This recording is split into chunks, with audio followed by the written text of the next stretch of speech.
Welcome, ladies and gentlemen, to another day of Blade and Soul Korea Season 1. My name is Joe, so joining with me is Ending Life. As always, we're back into Day 2. After Day 1, the opening day did happen for Season 1, and we got to see the two GC Busans really dominate all of Group A in the end, with GC Busan Red coming out on top of here, but Group B with a lot of new exciting teams and some teams that we noticed, but with a lot of roster changes there as well. So what can we expect from a lot of these teams that will be making their appearance today? Well, like you just mentioned, Joel, a lot of roster changes. You can expect that for today as well, especially when you just saw in the VCR at the beginning, we saw Coup d'etat, a very familiar team from last year. However, most of the members are different. Youngwon Che, who kind of went into Coup d'etat last year nearly at the end of the season, he is the only one who's still here, but everybody else has changed. We're looking at the overview still. We're on Day 2. The first place decided for Group B will be happening today, and starting from next week, we're going to get the second place decider along with the dual tournament, starting all in that same week. We've only got 2 more days after that, which is going to be ending up the dual tournament and ending up with the grand finals for Season 1. So 6-day season, obviously. Going to be a short tournament for now, and get to see, what Season 1 has in store for us, because, we saw that GC Busan still as strong as always they've been. But Coup d'etat might be a different story where really the top of the lineup really isn't there anymore with the roster change that they have seen recently. Yeah, and now you see on the game rule overview with the quarterfinals being just best of 5s until the semifinals and the grand finals, which will be best out of 7. And Joel explained this yesterday, but if you see in set 3 of best of 5s and set 4 of best of 7s, you see that random. And that is something new that has been added this season, or this year rather. And we spin this roulette, and it's not totally random because it's 50-50, to be honest. It's either singles and tag you choose. But yeah, on screen now we do have the winner highlighted from yesterday and today's matchup for Group B. We ended up seeing GC Busan Blue and Red, the two sister teams, always seen success in the Blade and Soul scene for many, many years, and they were there in the winners match, trying to figure out who the better GC Busan was on that day, and it was GC Busan Red after losing the first game on the tag, but winning out the rest of the matches 3 in a row, and they got themselves as the winner of the Group A action yesterday. So we're going to get the same thing happening now for Group B. Yep, we do have for our first matchup Coup d'etat versus Anarchy, and like I mentioned before, a lot of swaps have been happening throughout all of the teams except Anarchy. Yes, Anarchy, the team name itself is very new. It is new, but if you see the members, they are exactly the same members from previous G tours. We'll get to see the rosters once they reveal themselves very soon enough here, but match prediction for who will make it out as the leader of Group B, just as GC Busan Red was yesterday. We get Coup d'etat, whereas that name value still holds strong, even though the roster is completely different from last year. We'll have to see if Coup d'etat will be able to kind of show us what the fans expected them to be, because 96% and 1% for Anarchy and Nyangyang and 2% for KKC. But if you notice also in Nyangyang, you see a lot of new faces in this tournament to start with, because a lot of the members in Nyangyang are actually from the Clan Wars. They weren't pros for Blade and Soul, but this year they've been scouted into a team, and now they are on this pro stage. You see a lot of fans here in the crowds, and a little embarrassed to see the cameras. You see a lot of couples, it seems like. I mean, Blade and Soul, it's one of those games where there's a boyfriend and a girlfriend that just goes on that adventure together. Yes. Goes on these quests. Very epic. There's not a couple right there. Okay. No cap and proud on that one, but there you go. So Blade and Soul, it's a game for everyone, and we do have the events for the people actually playing Blade and Soul. Most of the people who are here are just regular casuals who do enjoy this game very much, and they will be here on live events. So if you guys are watching from home, just know that you have to come by to the OGN Stadium to participate in this actual event. So if you're not in Korea, just know that you won't be able to get these codes for your pleasure, to get these extra items. Yeah, and let's just focus on a couple of the teams. For example, our first matchup. Coup d'etat, like Joel mentioned, a lot of swaps have been happening, but one of the members in there, Byunghyun Jun, he was a gunner, or a gunslinger rather, that came out during the Clan Wars. He also was not a pro player last year, but when we saw him play the Gunslinger during the Clan Wars, it was amazing. It was before it got implemented into the pro scene this year. So he actually gave us a taste of what a Gunslinger can do in a tag match and singles. And you know, I'm expecting a lot from this guy, even though this is his first year, because he's one of those original Gunslinger players. Even during that Clan Wars, as you say, Young Jun performed it better than the others, because we've seen other players trying to pick out that Gunslinger, but really wasn't the same amount of success that we saw out of this guy, and really a hot rookie, just a rookie that we were looking out for, and we'll see what he can do on this pro play here, because the level of play has evolved. When you're talking about just participating in a Clan War, but now to the Blade of South Korea Season 1, and see what his skills can do, and see if he can be one of the better gunslingers in the tournament. Yeah, and since we're on the topic of Gunslingers, personally, I didn't really enjoy watching Gunslinger mirror matches yesterday. However, today, Byung-hyun Jun is the only guy out of the 4 teams who will be wielding or piloting the Gunslinger. So we will not see any Gunslinger mirror matches today, at least. So I am happy to say that to you guys, if you guys agree with me of seeing, you know, the Gunslinger mirror being kind of dull. But, you know, I'm expecting a lot from this guy. See what they do, and we're going to interview VCR, what the players had to say for today's games, and of course it is their first day out, so let's see what they have to say. Yep. Whenever the VCR is ready, we will play it for you as usual. Yeah, we see Team Kureta on screen right now. Young-Che is kind of taking a power nap, it seems like. Trying to relax a little bit. Makes sense. So, you know, it'll be really interesting to see how these teams do, and what they have to say is going to be very important here. 저는 아나키팀의 차우빈, 박경민, 김변호입니다. 쿠데타 팀의 전병현, 이수환, 최영원입니다. 네, 정규 시즌은 처음 출전입니다. 운파 대전 이제 대회가 끝나고 나서 팀으로 나가자고, 이번 정규 시즌에도 격사를 저만큼 운용하시는 분이 없다고 생각합니다. 인정할 수밖에 없게 되겠죠. 이름이 뭐죠? 그 선수들 제가 이름이 민병현,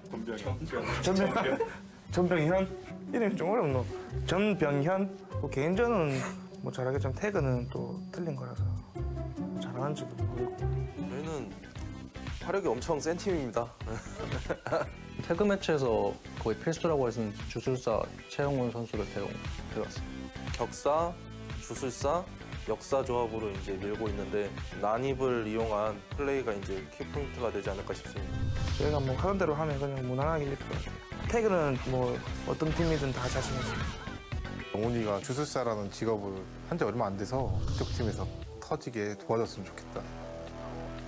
거기는 좀 약 올리는 게임 플레이에 되게 민감하거든요. 그래서 자기들이 화를 주체 못하고 막 게임을 막 이상하게 풀어나가는 그런 경향이 있어가지고 딱 그런 기회를 잘 잡으면 쉽게 이길 것 같습니다.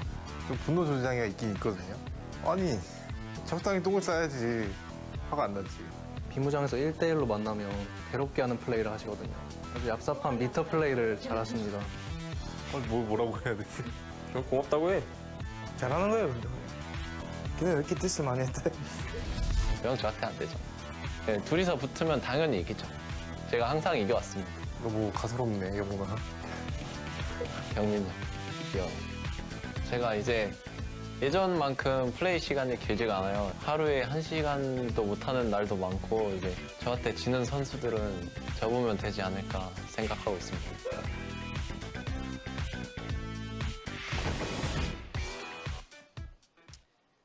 If you listen to Young-Che, guy that barely even plays an hour per day as a professional player, announced retirement. That's what he's saying during that interview. So it's really interesting to see what Young-Che and the rest of Kureta are trying to bring. But I think the biggest point of focus is going to be on Byung-hyun Jun, of course, the superstar rookie, coming with that gunslinger. The first appearance we saw out of that was through that Clan War, as you were mentioning earlier. And see it again, 2018, Season 1. And we saw from the other players yesterday from Group A. Quite impressed at what it can do once it gets the opportunity to put in damage. But Byung-hyun Jun, what is he going to bring to the table? He's going to bring a little bit of different implementation to what the gunslinger may do. in a professional tournament.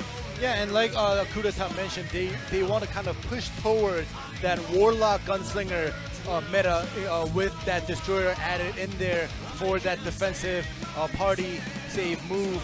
But as we saw yesterday, the Warlock and the Gunslinger combo with the Interfere coming in into the aerial is just too much damage currently for this meta. And we'll see if, like you said, and like the VCR said, Youngwon Chae hasn't been playing the Warlock that much because he was originally an assassin player. He was actually a pretty good assassin player in the past. But let's see how his Warlock with Byung-Hyun Jun's Gunslinger can do this round. Of course, we're talking about if you provide an opportunity the Warlock or even a Destroyer with the CC.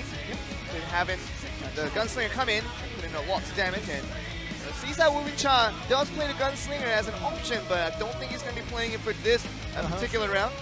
Yeah, we'll see about that, because Woo Bin-cha is actually one of those players that kind of, he doesn't do it a lot, but he sometimes swaps out his class and comes out with a surprise pick.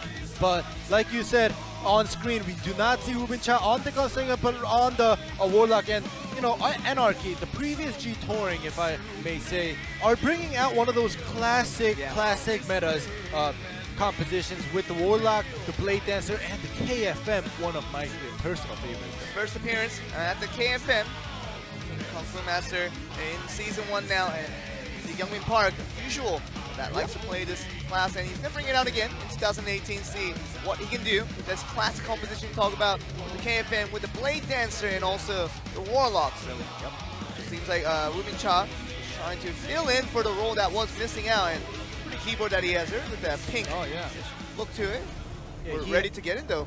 Yep, it seems like we are ready after we see this prediction. And Kudeta, even if they have that rookie in there in the middle, they still get that 97% prediction.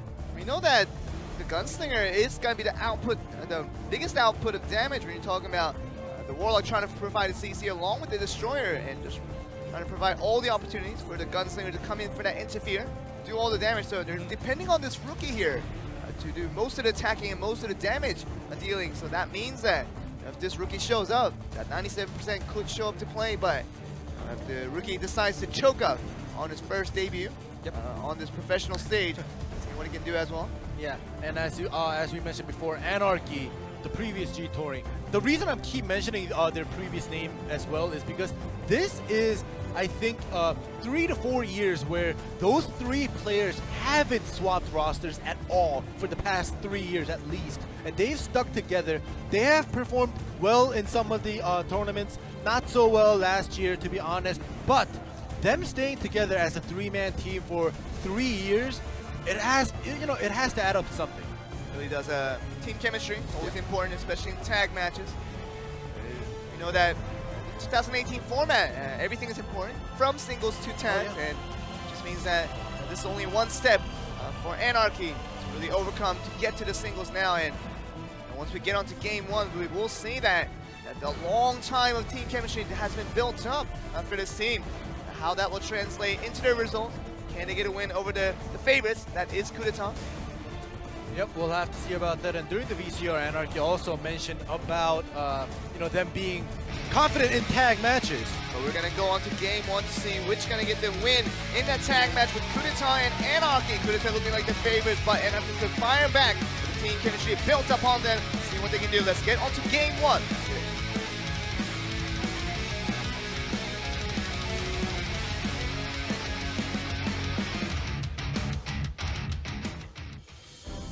We are on to game number one of today's opening day. Yep, we do see Byung-Hyun Kim's Blade Dancer coming out first. And the obvious Gunslinger out. Gunslinger's always going to be the first one out. It just seemed as if kind of the biggest strength of a Gunslinger is that you can stall so much time, and of course when you're the first man out, you're always looking to spend that 1 minute 45 seconds to get that force tag in, so you save one more tag point for a crucial late gameplay. But definitely for now, but Jun trying to just damage out Byung-Hyun Kim, that Blade Dancer from afar. Yep, we'll have to see, like we were talking about, if Byung-Hyun Jun will be able to hold up his weight, as we were complimenting him for being such a good gunslinger. Forces out the defense interfere already from the Warlock with Moving Cha. Even gives a time distortion. Get all the escapes back. Yep. Byung-Woo Kim taking a little damage, forcing out that defensive interfere, but not too much damage taken that it is critical for him to tag out yet. There is 40 seconds on that force tag clock. Well, Byung-Woo Kim can stand along to the pressure that is being implemented by Byung-Woo Jun. For him to just stay along the field this next 30 seconds, get a free tag out, but still the damage is going to be harassed quite a bit there. And Kim already used the tab escape, and be careful for additional attacks coming in. He's getting harassed left and right here. He is getting poked, and now finally he was forced to tag out. That tag point was used. Yeah. Byung-Woo Jun still has 9 seconds, 8 now to be forced tagged out. Will he be chased by Gyeongmin Park's KFM? So for now, Byung-Woo Jun gets the victory there in that 1v1 scenario. That forces Byung-Woo Kim to eat a lot of damage, and will also use that tag for the first part of this game. And Park trying to harass the other way around with Youngwon Champ Warlock. Defend out his case once again. That Quo with triple kicks, forcing Youngwon Cha to use his escape right off the bat. He still has that body swap available with the familiar out, so he has a little slack right there, but he's still in the air. There we go, body swap. Get on to the ND air. Destroyer with Suwon Lee for the rescue there. It's been dangerous for Youngwon Cha, but has his teammate to save him for that instant. Yep, we'll see if Youngwon Cha will be able to hold his weight as the Warlock. You saw him coming for that defense interfere, something we don't see much from gunslingers, is that you see the defense interfere more than you do for offense, and should automatically summon out Suwon Lee back out on the field. So Youngwon Cha, the team of Coup d'etat using their first tag point here. Ooh, there we go, landing that stun. Gyeongmin Park is saving his escape for now. Very good of him to do that, Gyeongmin Park. He had used that escape, put him in a more dangerous situation, but now he only has 10 seconds. He can try to put more damage, but more importantly, get out with a free tag point here. Yep, he'll most likely succeed, but Suwon Lee is going to try to do as much as possible. There we go with the chase. Escape used right away for Ruben Cha. See, and Suwon Lee, good to go here, but very much needed there. Let that force tag in. The interfere coming in as well. Yep, the interfere was in, but nothing too much done to Suwon Lee. This is an advantage for Coup d'etat. Okay, look at Youngwon Cha trying to do some damage onto their member, and Ruben Cha getting damage quite hard there, so that interfere coming into play, and the active interfere did not really come out as well for the side of Anarchy. Yeah, Coup d'etat is definitely doing well, managing their points very well, and they're not wasting their interferes. They're definitely capitalizing on their interfere points, whether it be defensive or offensive. So Byung-Woo Cha, after winning out his first round against Blade Dancer, Byung-Woo Kim, back out again, trying to harass his opponent, and this is another tag out. So Gyeongmin Park's going to be back out on the field. He's doing a good job of harassing his opponents each time he's out. Yeah, and if you notice, Byung-Woo Jun is playing the fire, not the shadow. Yesterday we saw a lot of shadow. All the gunslinger yesterday was shadow. Yeah. But Byung-Woo Jun, he's just sticking to what he's used to playing, because he played the fire, or the flame rather, element in the Clan Wars as well. When you talk about the Shadow Gunslinger, it's mostly about the versatility you can have with that. There's less damage in the Fire Gunslinger, but Jun, he doesn't care about versatility at this moment. He just wants the most damage that he can get at all times. He's an escape, but trying to go with that damage now. When Cha's going to be here to protect the Sanctum coming in. Just enough. Get the opponent really under the trap here. Byung-Woo Jun definitely pulling his weight, pulling more than his weight actually. He's just forcing all these tags and interference to just come in and out by himself. Jun just playing his own game here, really just 1v3ing the whole side of Anarchy. Now he's going to use a tag though. It's going to be the first tag used by him. Youngwon Cha back out on the Warlock versus Byung-Woo Kim on the Blade Dancer. Anarchy being a team sticking together for so many years, seems as if they don't have the answer to contest against Byung-Woo. They're doing well against the other two members, but against Byung-Woo Jun, it's gonna be hard. And this is right when you say that. This is exactly what we're talking about. As long as we can get the aerial, that free CC, be the automatic interfere for the gunslinger, but you gotta get the damage on the other end. Back to be careful here. Yeonche actually does get punished a little bit, but does not get eliminated, so that's all that matters. Okay, the tag out happens. The tag out happens before the ultimate connects. And then out here once again, he does get that kill onto Byung Kim after his teammate helped out with that CC. Yeonche on the Warlock, put him in the aerial. That was the go button right there for Byung Jun to get all the damage and get that first kill. The defensive interference comes in. Byung Jun does take a little bit of damage from Woo Bin Cha, but not too critical, and now Byung Jun is on the offensive once again. Oh, he's gonna get on the face here, not even backing out, and Park is gonna be forced to come in, and last tag point used by Woo Bin Cha, so Park has to be careful to stay around for a little bit longer, but he's taking a lot of damage. All the damage that's coming from this fire gunslinger here. Yeah, and if you notice, nobody has their interfere points yet on either side. Ooh, so much damage coming in. 15 seconds until everybody gets an interfere point back. You see the tag out. Last one used. I'll destroy your ultimate. Does connect a little bit, and be enough to force down the last tag from Anarchy. Going on to Woo Bin Cha now. All right, everybody gets their interfere point back now.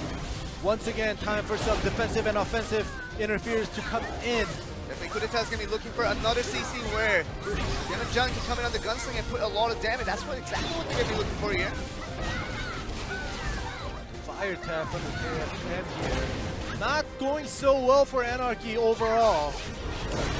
Look at this, so Yeonche taking a lot of damage. They have to be careful for now and make sure nothing really big happens for them, but Woo Bin Cha's taking a lot of damage already.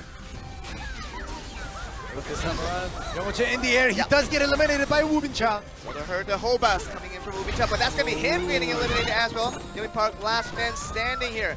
Can he stand up to the fire gunslinger that has been so strong throughout this match here?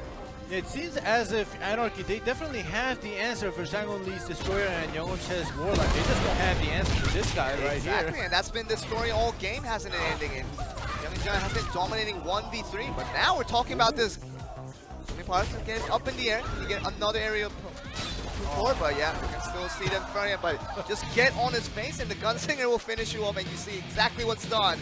That fire gunslinger is done right. The damage output is absolutely insane. Yeah, you don't bring brass knuckles to a gunfight. Oh no. Yeah, and that's what Kyungmin Park did, and he does just get shot at point blank, and Byung Jun gets, Byung Jun got all 3 kills. He did. Yeah, so what we expected from him, he's shown us so far. But you know what? You know what I'm most impressed with is that the players seemed a little more scared to play the fire gunslinger because of its risk that it is involved. You get more damage, obviously, but you lose out on the first series. So if you get caught out, you do die quite easily. But it feels like Byung Jun had the confidence to play the fire gunslinger just in trade for that more damage that he eventually did get. And did he have damage? Yes, he did on that one. Yeah, definitely had tons of damage output from Byung Jun. And yesterday when we saw the Shadow, we just felt like, all right, so in the pro scenes, because like, for example, during streams or for anybody who's playing at home, a lot of people actually prefer the fire over the Shadow. But yesterday kind of almost changed my mind about the fire gunslinger, because we saw so many, at least 3 Shadow gunslingers coming out, especially in mirrors, even in singles. But today, Byung Jun, he's just proving and telling us that this is the original, and original is best. I mean, you know what it is though, you know, gunslingers were made for damage, and you get the maximum damage when you get the fire gunslinger. You see how happy and satisfied he is. Byung Jun, the super rookie, coming in, showing what he's capable of. Of course, in the pro scene, does that in that set 1 and gets a win for Coup d'etat. It looks very routine. Not for the other 2 really, because it feels like the other 2 players, the Coup d'etat with Suwon Lee and also Yeonche, had a difficult time in dealing with the 3 members of Anarchy, but Byung Jun looked to be on a different class there. So can we get this new superstar on the rise here? That we're going to find out as we get close to the singles in set 2 coming up. Yeah, and like you said, if this superstar becomes a superstar in Coup d'etat, he's going to be, if I may say, someone like Shin Kyung-kim in the past years, where he was the superstar of Blade and Soul, and now for our singles. And fittingly, I mean, Shin Kyung-kim, as you mentioned, he was long parts of being in Coup d'etat, and he was really known to be in that team. So, you know, Byung Jun with Shin Kyung-kim leading the team, it's a new addition that everybody has high expectations for, and he's going to be out for the singles, and really just excited to see what he can do in singles. If he can give me another indication of what he's capable of, it'd be really interesting to just kind of spot his tracking and track his progress for what we can do. Expect out of him for the rest of the season as well. Let's see what he can do. Game 2. We can see if Byung-Jun can pull up the tricks once again. And then move on to see if this gunslinger has what it costs to get to the game 2 and see if we can get another win for Coup d'etat here. So let's get into the match.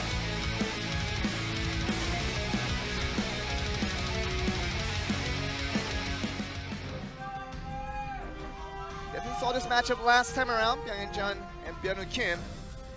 It was starting from the 3v3, and Byung-Jun definitely won out that one the last time out. So, and this time around, Byung-Jun brings out the Shadow for singles. So now he has it. Now we know what he prefers for tag and singles. We'll see if this Shadow for 1v1 will do its job. And it feels as if the Shadow Gunslinger can make more opportunities for himself, where at an in-tag, the Fire Gunslinger is used just because you know that the other two teammates are going to provide you with the opportunity, but the lightning draw right away, and that is so much damage. This is what the weakness of the Gunslinger can be. And we know this can happen because at Gunslinger, they put out a lot of damage, but they can take so much damage themselves. They're very, very weak in terms of HP and damage, defense capability. So, smile gone. All from Byung-Jun's face right away. Yeah. But you know what that means though, Byung-Jun maybe took this a little bit too lightly after putting out a good performance in round 1. That round 2 will be just another piece of cake, but yeah, playing with fire there as he lost the escape very early in the game. Kim took complete advantage of that with a preemptive lightning draw, and that was enough damage to finish him off at the end. Yeah, a 30-second match, and Byung Kim and we saw Anarchy overall. They were kind of more confident in tag rather than singles, but now it's switched around. Coup d'etat won the tag match, and they lost the singles. So, you know, we'll have to see as this goes on, but the roulette will probably be spinned very shortly. And it's going to tell us if this next set here, random, it's going to be either single or tag. Of course, the player that just played in round 2 cannot participate again in round 3 if it becomes singles. That's the important one to keep notice here. Yep. Well, today at least the ref decides to spin the wheel a little harder, so it goes around at least once in a full circle. But it seems like we are here for singles once again, and now Byung-Jun can't come out because he already came out in round 2. So round 3, it has to be either Young-Hoon Chae or Soo-Won Lee. Same for Anarchy as well. We just sent out Kyungmin Park, but will not be able to. I mean, Byung Kim, yep. But you know, Kyungmin Park and Woo-Bin Cha will be able to come out as well. So one of the two will make their appearance. Of course, we're saying for Coup d'etat without Byung-Jun. Kind of relative weaker performances coming from Young-Hoon Chae and Soo-Won Lee. One of the two has to make an appearance to get a win for the team. Yeah, but it'll most likely be Young-Hoon Chae, who has a little more experience compared to Soo-Won Lee if we had to compare the two. But on the side of Anarchy, I'm not sure if Woo-Bin Cha will be coming out or Kyungmin Park will be coming out, because all 3 members of Anarchy, like I said before, have a lot of experience in tournaments, in singles, as well as tag matches. Young-Hoon Chae, we know him playing the Assassin before he switched over to becoming a Warlock. So we can definitely see him go back to his old form and see him play the Assassin for this round 3. It'll be very interesting to see if he can do that. Yep, here we go. Finally, we get to see which players will be coming out for our set 3 singles, and Young-Hoon Chae will be sticking with the Warlock. Okay, so just wants to keep that identity in check. It's not really about his former self of playing the Assassin. This is new 2018 Young-Hoon Chae, who's going to be playing the Warlock, not just in tags, but in singles. We also saw, you know, KFM, Kyungmin Park, yep. See what he can do. It's a classic when it comes to the 1v1 matches with the KFM. See what he can do. Yep, and it seems like the music has changed and we are ready for round 3. Let's get into the match.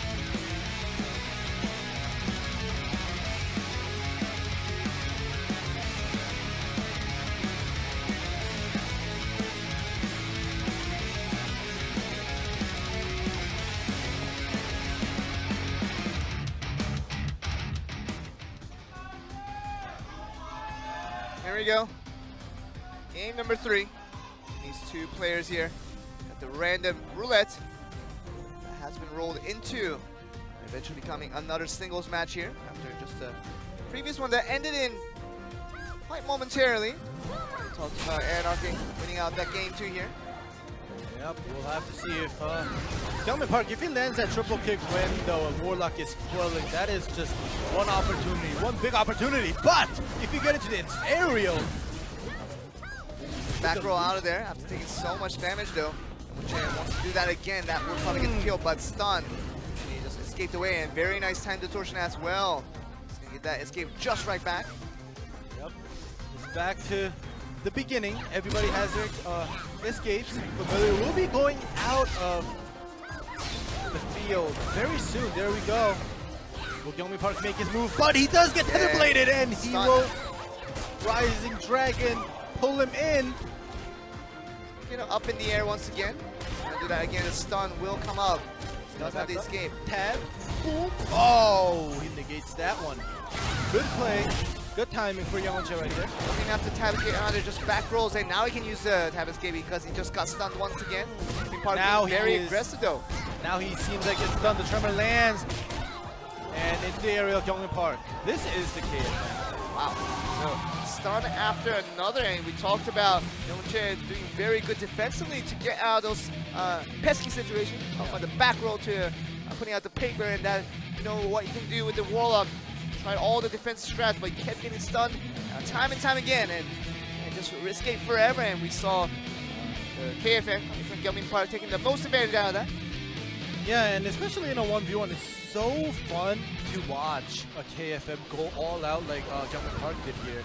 He started off with that, you know, quell triple kick, forcing out Youngwon Che's time distortion early on in the game. This is already past that point, but Youngmin Park was in danger right here, and he pulls out that Rising Dragon here, pulling him in and starting his combo, forcing out his tag. But as we all know, KFM has so many CCs. It's just, you know, if you just negate 1 or 2, that's not good enough. You have to save your tab escape until you're sure the KFM is out of CCs, or else you're gonna just get into another area like this and just end up dying if you don't have any escapes. So this guy trying to cheer for his favorite player, but also had a text message along with it, so you have to be careful. No privacy disclosed there, but we do see Anarchy. Of course, they weren't the favorites coming in with the fans voting coup d'etat to heavily win out this one, but now Anarchy on the lead here after set 3, so set 4. They just win one more game.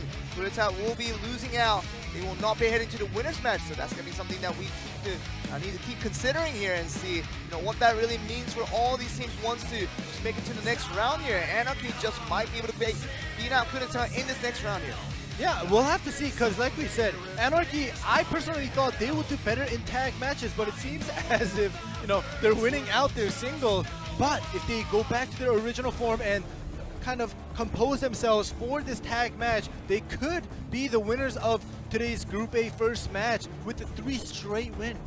Doesn't matter if you have 97% of fans voting for you, Coup d'etat, if you're not going to win, you're not the better team, and it's their last chance to do it here, because if they lose one more, Anarchy will be coming out on top.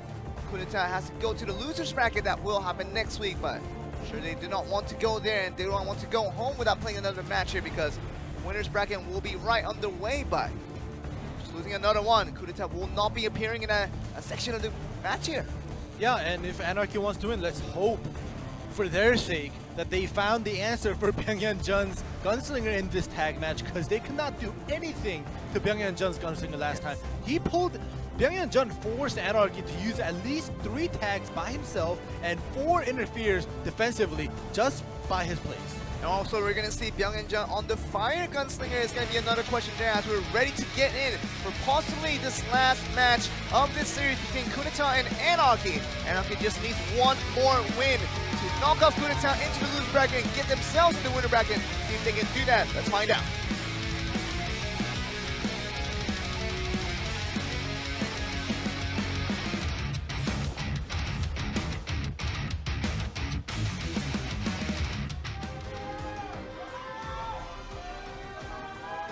See this match begin. Byunghyun Jun and the rest of Coup d'etat definitely knows what the situation is, and they want to match is held underway. Talked about Byung-Hyun Jun. If he's going to bring out the Fire Gunslinger, the answer was yes on this equation. Yep, he definitely heard us. Not really. He probably just preferred the Fire Gunslinger. But yeah, like we said, let's hope Anarchy have found the answer to this guy's Gunslinger, because if they don't, this is just going to be a replay of the first match. The three players of Anarchy have been troubled by the Fire Gunslinger from Byung-Hyun Jun all game long. That round one where they eventually lost out. They want to find out an answer very, very quickly here so they can strike right back. Talk about that stun being used. So Youngwon just bringing here right back the time distortion to bring the cooldown right back to its track. Yeah, Gangmin Park coming out as the KFF going up against this Gunslinger. Let's hope that this is not the replay of the singles that we saw when Byung-Hyun Jun came out and got kind of deleted by Byung-Hyun Kim. But this time around, it's the KFM coming out doing work. That Rising Dragon landing. Fortress saving him. See his stun coming in, getting up to the aerial. Byung-Hyun Park is going to suffer quite a bit from that as Byung-Hyun Jun gets free damage onto the KFM. Here we go. The defensive interfere kind of turned into an offensive, landing that CC on Byung-Hyun Jun, but that interfere time has run out and Byung-Hyun Kim was sent back in. Woo Cha is tagged in. Byung-Hyun Jun still has 10 seconds that he can spare before he gets the free tag in, which is going to be also important. But we see Woo Cha coming in off that tag point used by Gangmin Park, so that is going to be the difference in trade. But the first round of play there, but this aerial here, Youngwon, the chase coming through. On going to the air and taking a lot of damage early, but could have been more punishing than that. Definitely, he did not have to use his have escape, but that interfere came in from Suwon Lee, but this time around, it is the Warlock Mirror. Not too much damage coming in. What that means though, Woo Cha familiar getting wrecked to pieces by Youngwon's free damage coming in. Time distortion for Youngwon now. Get just all the cooldowns back on track. Oh gosh, here we go. The intense times when they hold their paper in front of their faces. But we're gonna see once again a tag being used by Anarchy. Second one of the game. Out into the game here. We're gonna see the follow-up tag by the side of Kudeta to bring Byung-Hyun Jun back out. We see this matchup between the Gunslinger and the KFM working very nicely for Kudeta in the tag environment. Definitely nicely working with whenever Byung-Hyun Jun is out on the field. However, it seems as if Anarchy is not having as harder time compared to this round one that we saw here. A lot of the damage, yes, was taken by Anarchy, but none of them is at the critical condition yet. Seems like they figured things out, and they weren't really having any trouble against Suwon Lee or Youngwon in that round one. So that is good news for Anarchy, who's trying to just win one more game here. Gangmin Park getting raised up into the air, but it's not going to be punished quite heavily. And we see the defensive interfere coming in from Byung-Hyun Kim there. Byung-Hyun Kim coming in with that defensive interfere and then not landing that lightning draw was kind of critical. A little damage output would have been beneficial for Anarchy. Park trying to show what he can do. The stuns that can come in. Really important to see what he can do, because we're still seeing a very much not an even trade out. Just trying to get damage back in here. But a lot of early tag points used on Anarchy's side. I don't know if they are planning to do this just to wear out Byung-Hyun Jun. It's kind of working, but if this goes to the late game, they're definitely going to suffer for the those early tag points used. Not having any tag point in the late game can be crucial. But a minute and 45 seconds, you have to stay out, and you don't want to be in that situation as Byung-Hyun Jun to get a free tag once again. Just about a second. Yeah, Byung-Hyun Jun doesn't need tag points, I guess. He stays out there all day. Byung-Hyun taking a little bit of damage. Suwon Lee just came in with that destroyer. Oh, you just reminded me of Suwon Kim. There you go. Yeah. Playing the KFM was amazing, but yep, this time around it is Suwon Lee on that destroyer. Destroyer ultimate doing a little bit of damage. Now Typhoon doing additional damage as well. Late Dancer with Byung-Hyun Kim having a hard time forcing another defensive interfere coming from Gangmin Park on the KFM. Yeah, the classic Byung-Hyun Kim Blade Dancer using that vortex, but into the aerial offensive Oh, interfere but as Young well. Che doing so much damage off the interfere as well. So, gonna force out another tag now from Yeon Kim, and really just Wookie Cha's gonna be back out onto the field. But Suwon Lee, having a good time because all the opponents coming in. Yeah, he is actually definitely having a great time staying out on the field. And if you notice, Kurata, they've only used one tag point so far, and it's already almost 6 minutes into this tag match. Just looking very comfortable. Wookie Cha and the rest of Anarchy had a hard time against Byung-Hyun Jun in round 1, but now seemingly having a hard time against all 3 of the opponents now for Kurata. Look at this, the difference in health bars right now. Byung-Hyun Kim still out here as this Blade Dancer who actually finished off his singles in 30 seconds, but this time around, he's not having such an easy time because of how many points Kurata has with tag and interfere points. Swan Lee tagging out right there for Byung-Hyun Jun. Back out on the field once again. Byung-Hyun Kim on the side of Anarchy has to stay around for a little over a minute before he gets a free tag. I think he uses it right now, and that's going to be the last tag point used by Anarchy, so they will not have any tag point for the last 4 minutes here. Yeah, we'll see if Wookie Cha will be able to stay out for a minute and 30 seconds, because in just 30 seconds, everybody gets an interfere. So yes, a defensive interfere could come in, but for Anarchy right now, they have to make opportunities. They have to make offensive opportunities. And as I say that, they do make an opportunity, but the tag out finally happens from Byung-Hyun Jun. Swan Lee back out once again on the Destroyer, just trying to do damage onto the Warlock with Wookie Cha having a hard time throughout the game here. He's still rushing in though. Interfere now coming in, Byung-Hyun Jun trying to do damage on the side here.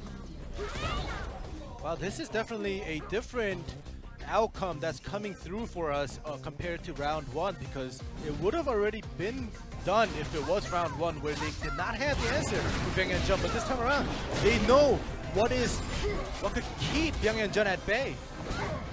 See the body swap happening, but it's going to be a follow-up right now. That 3-minute mark that came in. Little damage, all the ultimate is going to be coming in. Is that going to do a lot of damage though? Swan Lee taking a little bit damage.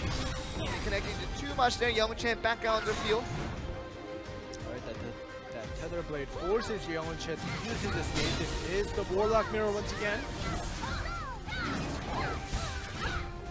Wookie Cha finding inside this Sanctum here, and Young Che still trying to do damage as well, so Wookie Cha having a hard time now. So stick around, 8 more seconds.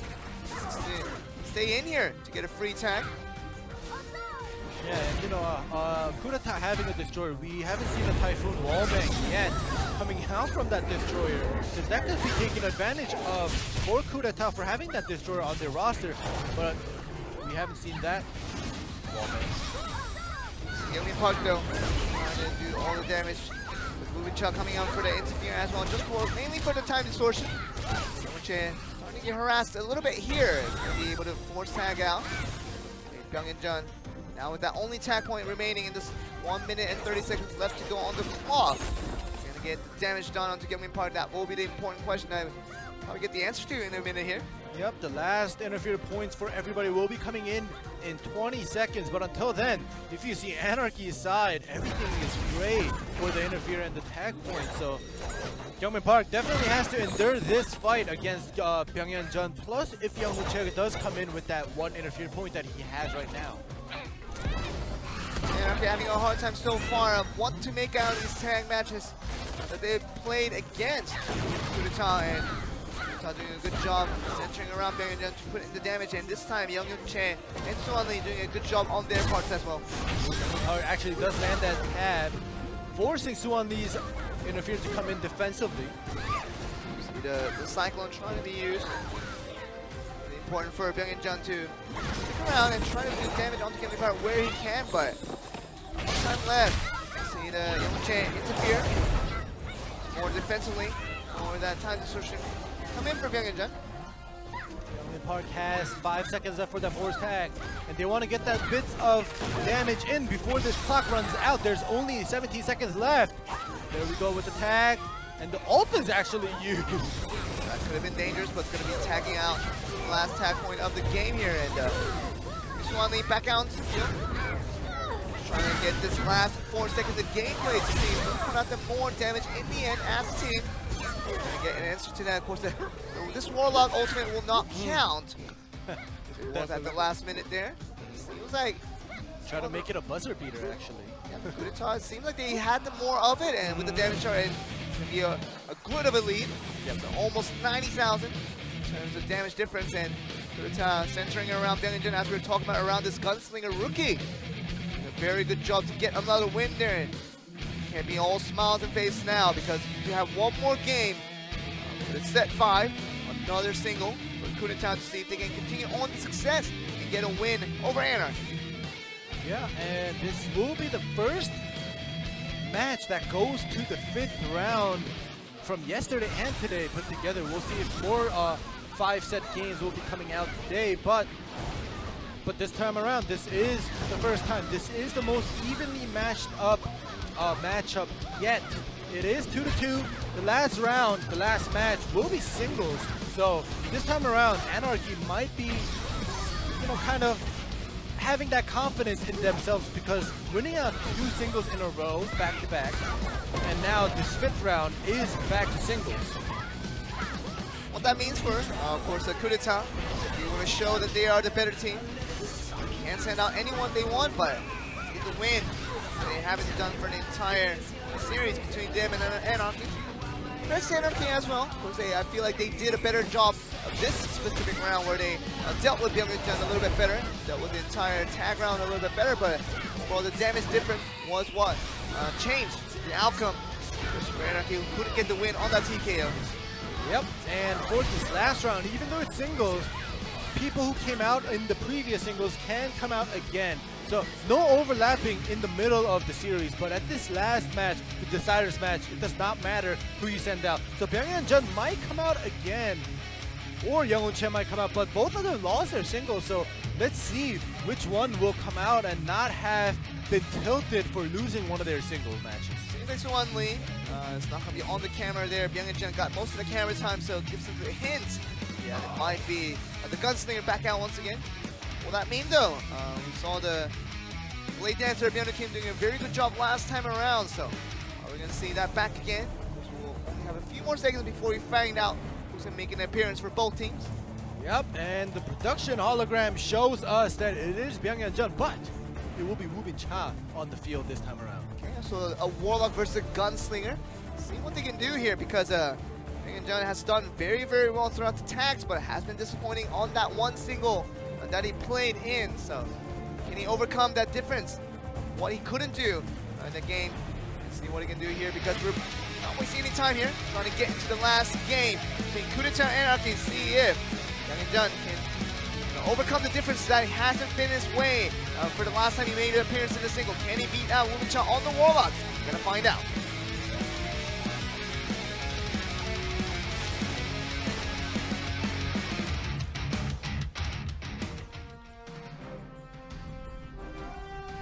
Here we go, the match to decide all. Byung-Jin and Woo Bin-cha, one single that could decide the outcome. We'll have to see if Byung-Jin will be able to pull out his weight because he is back to his fire rather than shadow this time around for singles. You know what it is though, use what works in. If it ain't broke, don't fix it. And fire Gunslinger has worked so well for Byung-Jin. He knows how to utilize that type of class very, very well. So he's gonna try his luck against Woo Bin-cha here on the wall. We'll see if that works out, like you said, Joel, because it seems as if bringing out the Shadow for the first singles that he played, it felt like he was comfortable with Shadow, but like you said, it worked during tag. The fire works for him. You know, everybody has their preferences, and let's see if this will work out. But this time around, that aerial doing some damage to Byung-Jin. Oh, but if you don't have that paper out, Woo Bin-cha, you're gonna take a lot of damage from the gunshot. They're not Shadow palettes, but we're gonna see Byung-Jin on the other end take so much damage, similar to what happened in the last time he played the singles. Be careful, just trying to get that counter damage is what he's looking for, but so much up in the air. Byung-Jin just trying to fly across the entire arena, but he needs a little bit more damage. It's so close to dying out now. He can't heal too much back from where he is, and that will be it. And there's days to finish him off, and Woo Bin-cha exactly what was needed as a veteran. Show what is up to the rookie who is trying his second attempt, trying to win out in the singles. He does lose 2 times in a row now. Up the fire, Gunslinger might have been the answer, but Jun a little bit disappointing in the way he couldn't handle out the singles in both cases. Yeah, Byung-Hyun Jun is definitely, it's very unfortunate for him, but he is on the path of becoming Shin Kyung Kim, of losing back-to-back singles. Very unfortunate for him, but I'm pretty sure right now, Anarchy is very proud of themselves, even though they did lose out their stronger part in tag matches. But all 3 members of Anarchy came out once for singles, and they've all taken victory for themselves in singles. Now they just have to work a little bit on their tag matches. Something they confirmed for themselves, Anarchy, is that all 3 players in their team are going to be very, very good singles players. That's something to be proud of, knowing that you always have the insurance that anybody can make an appearance in the singles and do very, very well here. Yeah, that just creates more diversity for the teams in singles, because in some of the teams, we only expect 1 or 2 players to come out for singles back-to-back or in the last set. But for Anarchy now, we don't have the answer for who will come out during singles. With Anarchy coming over the top, over the favorites of Coup d'etat, we will see them head to the winner's bracket, while Coup d'etat will be making their reappearance in the loser's bracket next week. So good job of these guys to get the win there, but not quite done yet. We're gonna get on to the next round. Just after a short break to see if KKC, Yang relatively 2 new teams, see what they can do. We're gonna find out what we can do, because a lot of the things we will be expected out of these new teams, see, we're gonna find out after the break. We're gonna be back on round 2 with KKC and Yang ready to play.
안녕하세요. 저희는 양양팀의 이재준, 이상훈, 최지수입니다.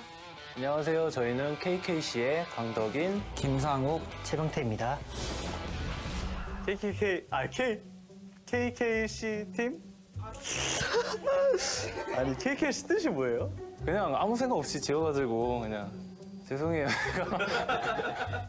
양양, 그냥 귀엽네요. 근데 그 팀 누구 있지? 저희가 그러니까 조합은 그렇게 좋지가 않아요. 원래 있던 팀들에서 떨어져 나온? 난 팀도 없었어. 정규 시즌은 첫 출전인데 재밌게 잘할 수 있을 것 같아요.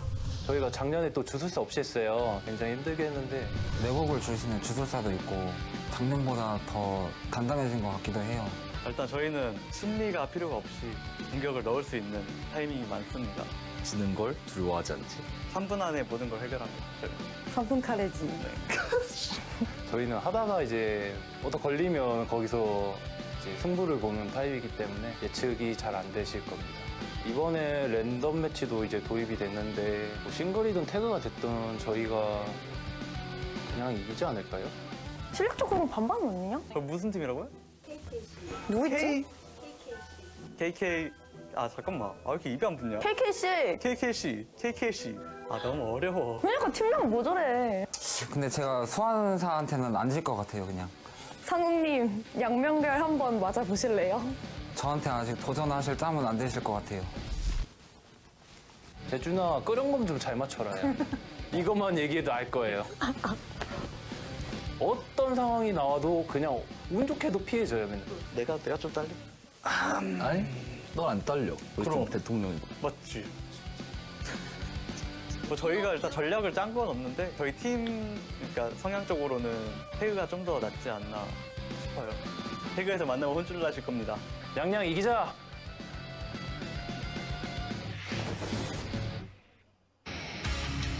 Welcome back, guys. For joining us for day 2 coverage of the season 1 of Blade & Soul Korea. Back to our second round. See of Group B what these two teams can bring with KKC. Really just putting the simplicity back into the team naming schemes of Duggan Kang and Sang-woo Kim, and also with Byung Tae-chae, KKC right there, and that's going to be the team name for this very familiar faces that we've seen for a very long time in Blade & Soul. Yeah, and last year, Duggan Kang and Sang-woo Kim, they, as you guys saw in the BCR, they did not have Warlock, so they kind of missed out on that cooldown refresh from that time distortion. But this time around, Sang-woo Kim feels more confident. It feels like he feels that his team is more solid this year. So let's see if he and his teammates will be able to do just that by winning against Nyang. And Duggan Kang's playing on the Destroyer instead of the usual KFM. Feels like it's a little bit better for the team composition in terms of tag matches that will be in play. We're gonna get the other team here. Nyang, of course, a Korean phrase for expressing a sound of a cat. Yeah. It's gonna be the team name here. Being composed of Sang-woo Lee, Jae-jun Lee, and also Ji-soo Choi. Ji-soo Choi, an amateur that came onto the scene, of course, with Young and Jun from that gunslinger from that last game. Was gonna be in that same clan wars. They fought together in that occasion, but Ji-soo Choi is now joining the pro scene just as well. Sang-woo Lee is gonna be joining as well. Yeah, and Sang-woo Lee was actually a pretty good assassin in the previous years when we saw him in the clan wars. But seems like he's going on that KFM, and you know, good for me, because I love watching the KFM either in tag and singles. But Jae-jun Lee also going on with that Blade Master, one of those classes that we haven't seen in such a long time. Jae-jun Lee has always been playing the Blade Master, and it's really not decided to play against anything else. And feels like he's going to bring it out once again. Feels like it doesn't really work out too well in terms of the tag environment, but still going to keep that into play. The most confident class that he has. We're going to have Yang on the losing end of things in terms of match prediction. Talking about KKC having the more familiar faces. It's going to be expected to win more so than the new faces that we see from Yang today. Yeah, but as we just saw in our first match, the 3%, it was the same thing. It was 97-3 last time around, and Anarchy decides to get that 3% and make it into 100% by winning all 3 singles for themselves and taking that in, making themselves go up into the winners bracket.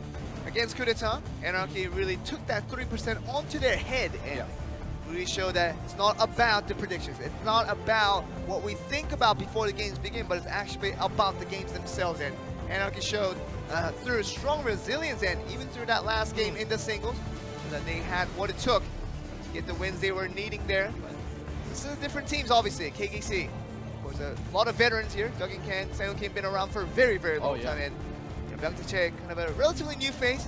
Coming with that Warlock, it's going to definitely supplement to the lack of utility that was missing out in the previous competition that we saw from this duo here. But Yang, a lot of new faces, a lot of new classes that we probably will not see. The 3 classes of Summoner, Blade Master, and also, you know, talking about KFM being in that same competition just for tag matches.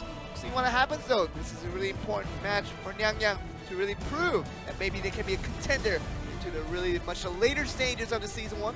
Yeah, I don't know if you guys remember, for you viewers, that's been, if you guys been watching the Blade & Soul tournament for the past couple of years, you might have remembered this composition. We saw this KFM, Blade Master, and Summoner composition with Team SWAT, where Suwon Kim was on that KFM, with Min Jung-oh on that Summoner, and we had Won-shik Lee on that Blade Master, and they've actually performed pretty well for picking out and creating a composition with a quote-unquote non-meta classes. But let's see if they will be Yang will be able to kind of pull out that excitement that SWAT was able to. We remember the good old GFAM days, and we're going to see if this team, Hong Yang can be able to bring the goods here with a lot of new faces. As we get on to game 1 between these two teams, see if we can get the win and to get us a good start. KKC versus Yang, game 1. Let's get it underway.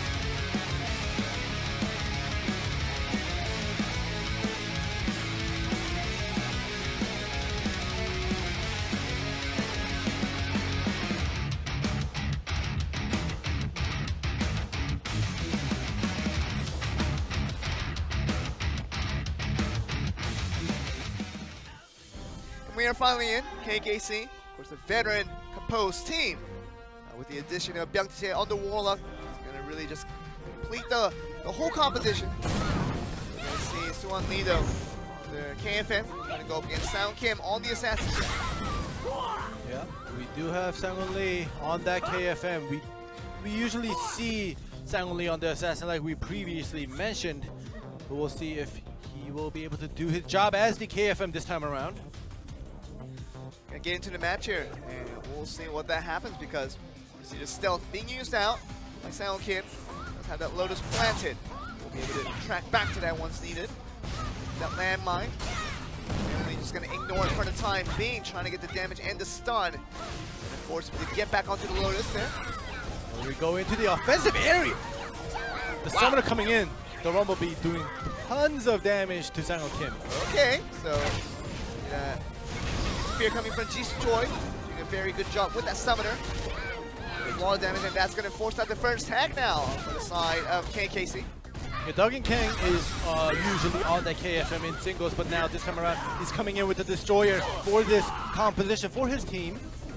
We'll see if he is as good on this Destroyer as he is on the KFM. Pummel him down, Jisoo Choi. She's going to have a tough time. Getting stunned up once again. It's going to be a lot of damage coming in, and Choi has to get out of there still. Refuses to use them to escape out.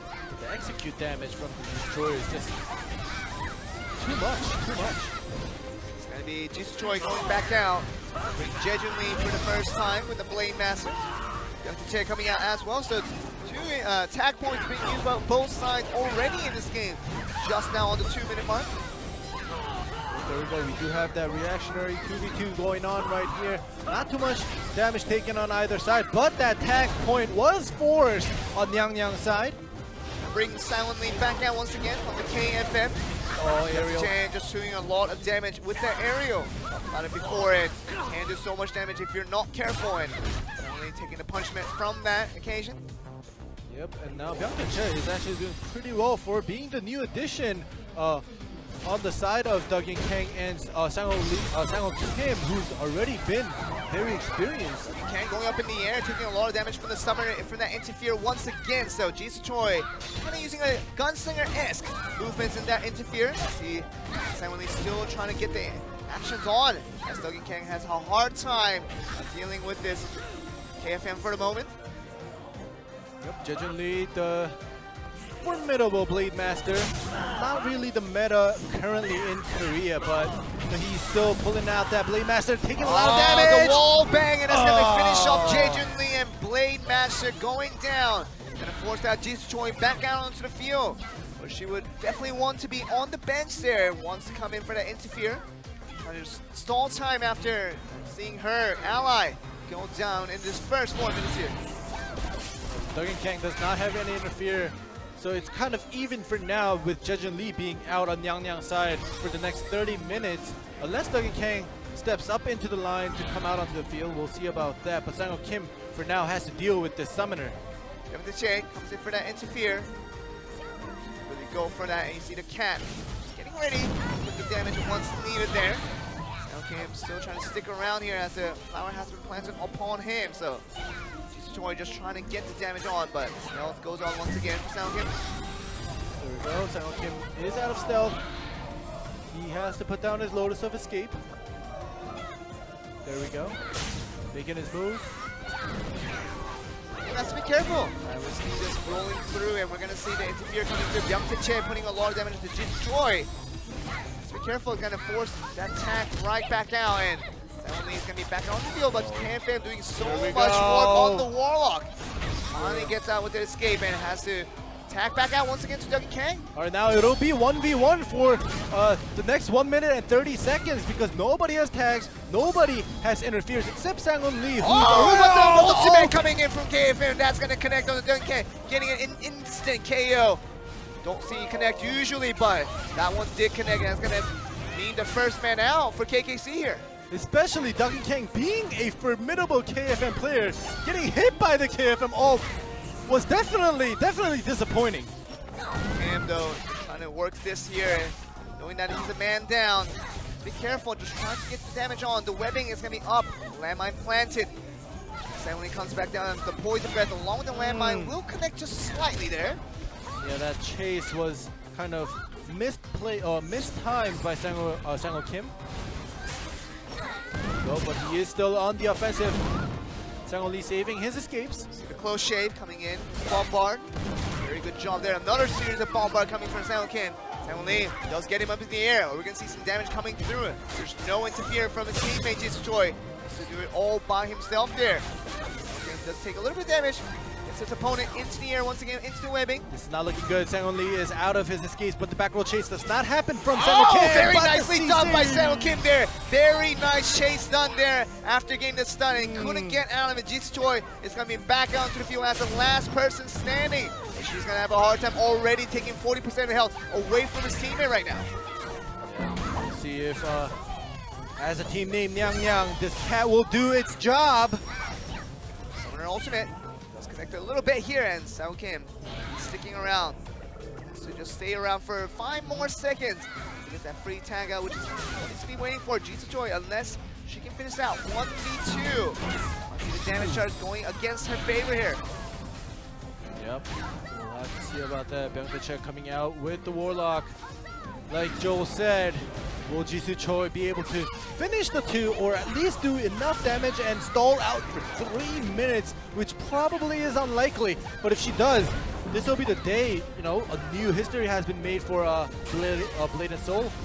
Jisoo Choi is looking for the finish here. She's not going to wait for that 3 minutes mark, but she's going to have to be careful as well. Taking the damage from the Warlock, has to be careful. On the aerial, once again, that will finish up Jisoo Choi. So KKC looking to be in a dangerous situation after that KFM ultimate connected. Yeah. We thought that might be a snowball starter for Nyang Nyang, but couldn't really finish it off as they suffered too many losses.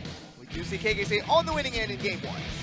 Yeah, but you know, I'm not giving up on Nyang Nyang yet, because in the VCR, even themselves said that they are more confident.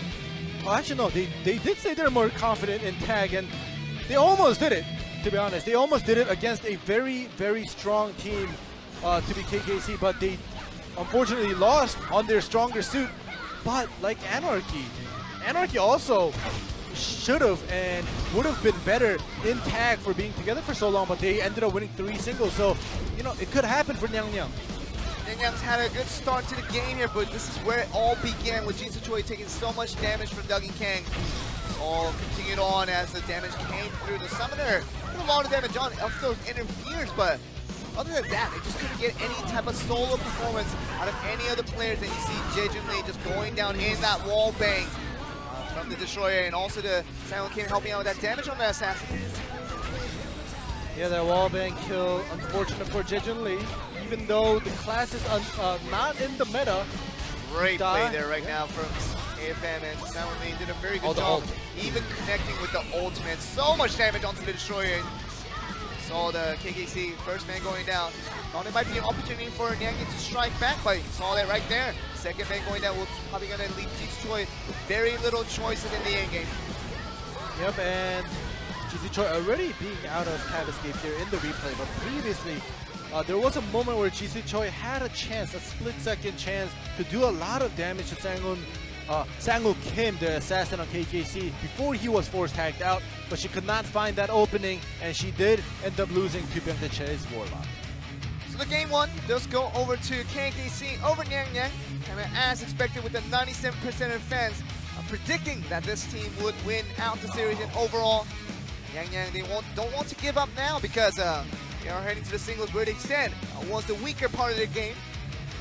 Does that translate into further losses would probably mean a quick series for KKC, which would like them on to be on that path, but what's going to be important for who makes the appearance in set 2 to make a difference here. Ooh. Now this is fight, not just for round 2, but for pride, for playing the assassin. Sang-woo Kim, otherwise known as the best online assassin in Blade and Soul for some time.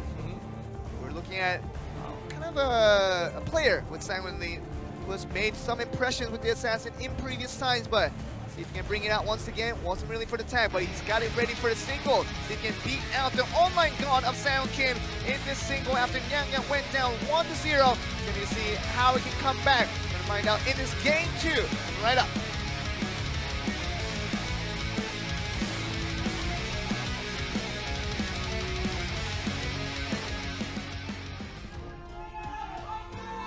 Seung Kim, an absolute OG here in the Korean Blade and Soul scene. He's been around for a very, very long time. And he's still here to play as he, along with his teammate, picks up a good win here. But has to use a stealth at the very get-go of this game here. We'll have to see if the OG wins or the new face of Sang-won Lee on this assassin on the red side will win. Stun, yeah. You're going to see the damage coming through the bombard. It's going to be happening with the close shape. So much damage coming in from Sang-won Lee. Ice mine. Seung Kim not having that escape. Didn't even get a chance to use the Lotus of escape. That was the biggest problem there. And Seung Kim still going to be out with that note. And that Lotus is gone. So how he's going to come back from here? And that's going to be the end. From 100 to 0, Sang-won Lee counted that timer perfectly. They both planted down this Lotus at exactly the same time. Sang-won Lee exactly knew where the timer was going to be and just stalled that time on that stun and just didn't even start the damage until the Lotus was gone. Yeah, and like you mentioned before the match began, introducing Sang-won Kim as the online god, and it seems as if Sang-won Lee was sending him a message saying, you're the online god, but here we're offline and I'm just gonna do 100 to 0. Really did, and Sang-won Lee tried to strike forth with that initial stun, which obviously Sang-won Kim used the stealth very, very early in this game. And you talk about in a 1v1 environment, if you don't have an escape, you're gonna have a hard time against the assassin. We saw that from, once again, Sang-won Kim even himself had a tough time against Sang-won Lee on the opposite assassin side. Yeah, usually on a 1v1, you have to go back and forth trading CCs, trading escapes as well, but this time around it was just so one-sided. Sang-won Kim using his stealth probably 10 seconds into the match. That just told Sang-won Lee, the same assassin player, he knows the assassin as well as Sang-won Kim does, and he saw that stealth coming in and he was like, alright, this is my opportunity. Casino Roulette being rolled here.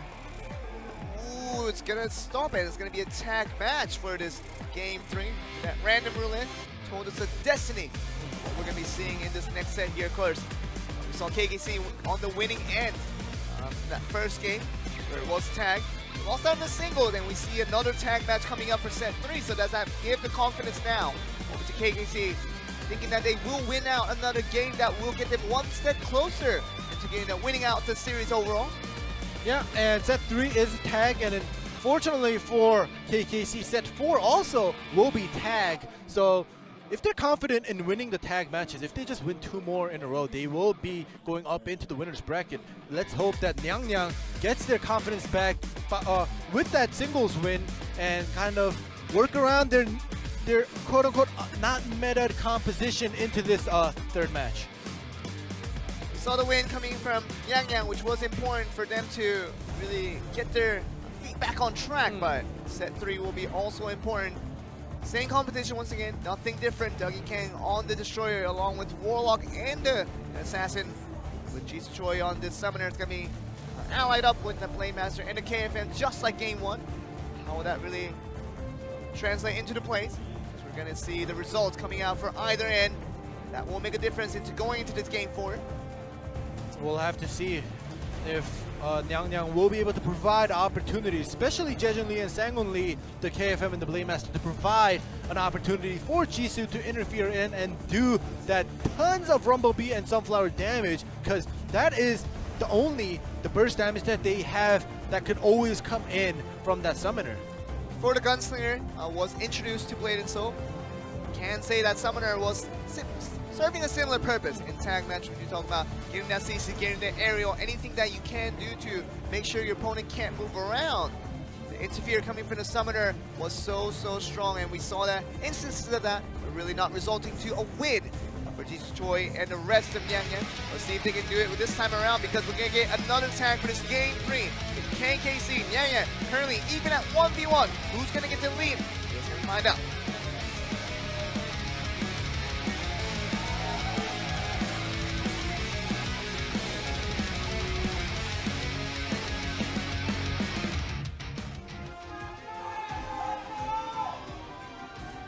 Cheers coming across for both sides. KKC currently even along with Yang. They He did win out that first tag in game 1. Let's do it again in game 3 here. Yeah, Sang-woo Kim using his stealth right off the bat. Just the deja vu from the singles against Sang-woo Lee, who is on the KFM this time around.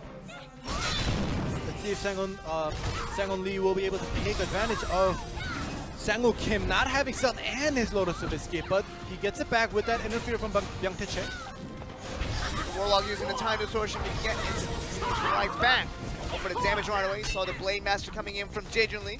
Trying to do some damage, but really did not connect there against Sang-woo Kim there. Yep, Sang-woo Kim out of stealth once again, but does have that Lotus Planet. We'll see if he'll be able to capitalize on it while that flower is still down.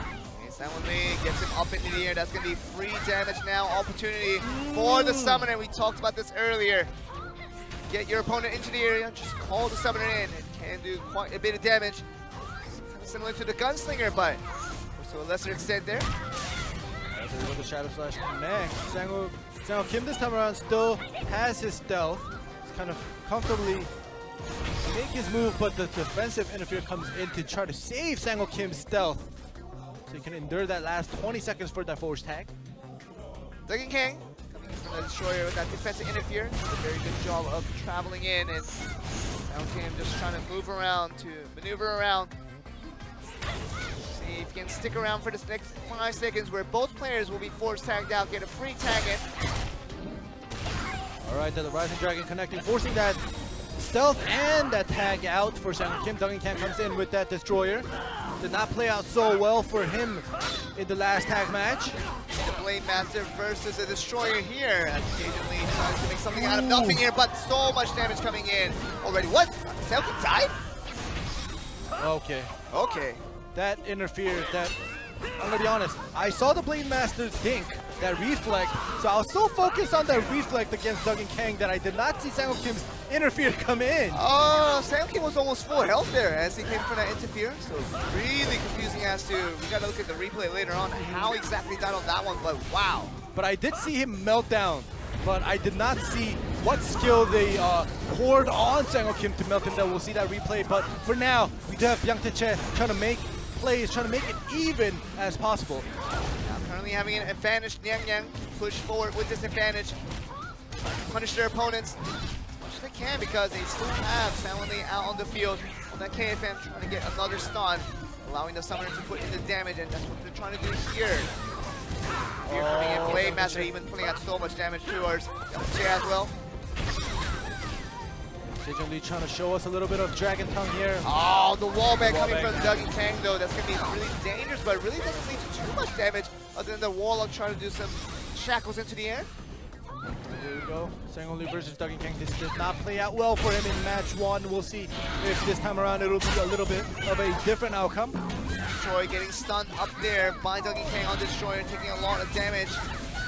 Kang having a hard time, but Duggan Kang has to a little bit be careful about himself as well. He gets into the air, that's so much damage coming from the Summoner, and you know exactly what's going to happen when you get that. Duggan Kang goes down to the side of Jisoo Choi. The Summoner putting out so much free damage. Obviously with the help of that area coming from their teammate. Yep, exactly. When you told Duggan Kang to kind of stay cautious, he gets into the air and dies. Oh!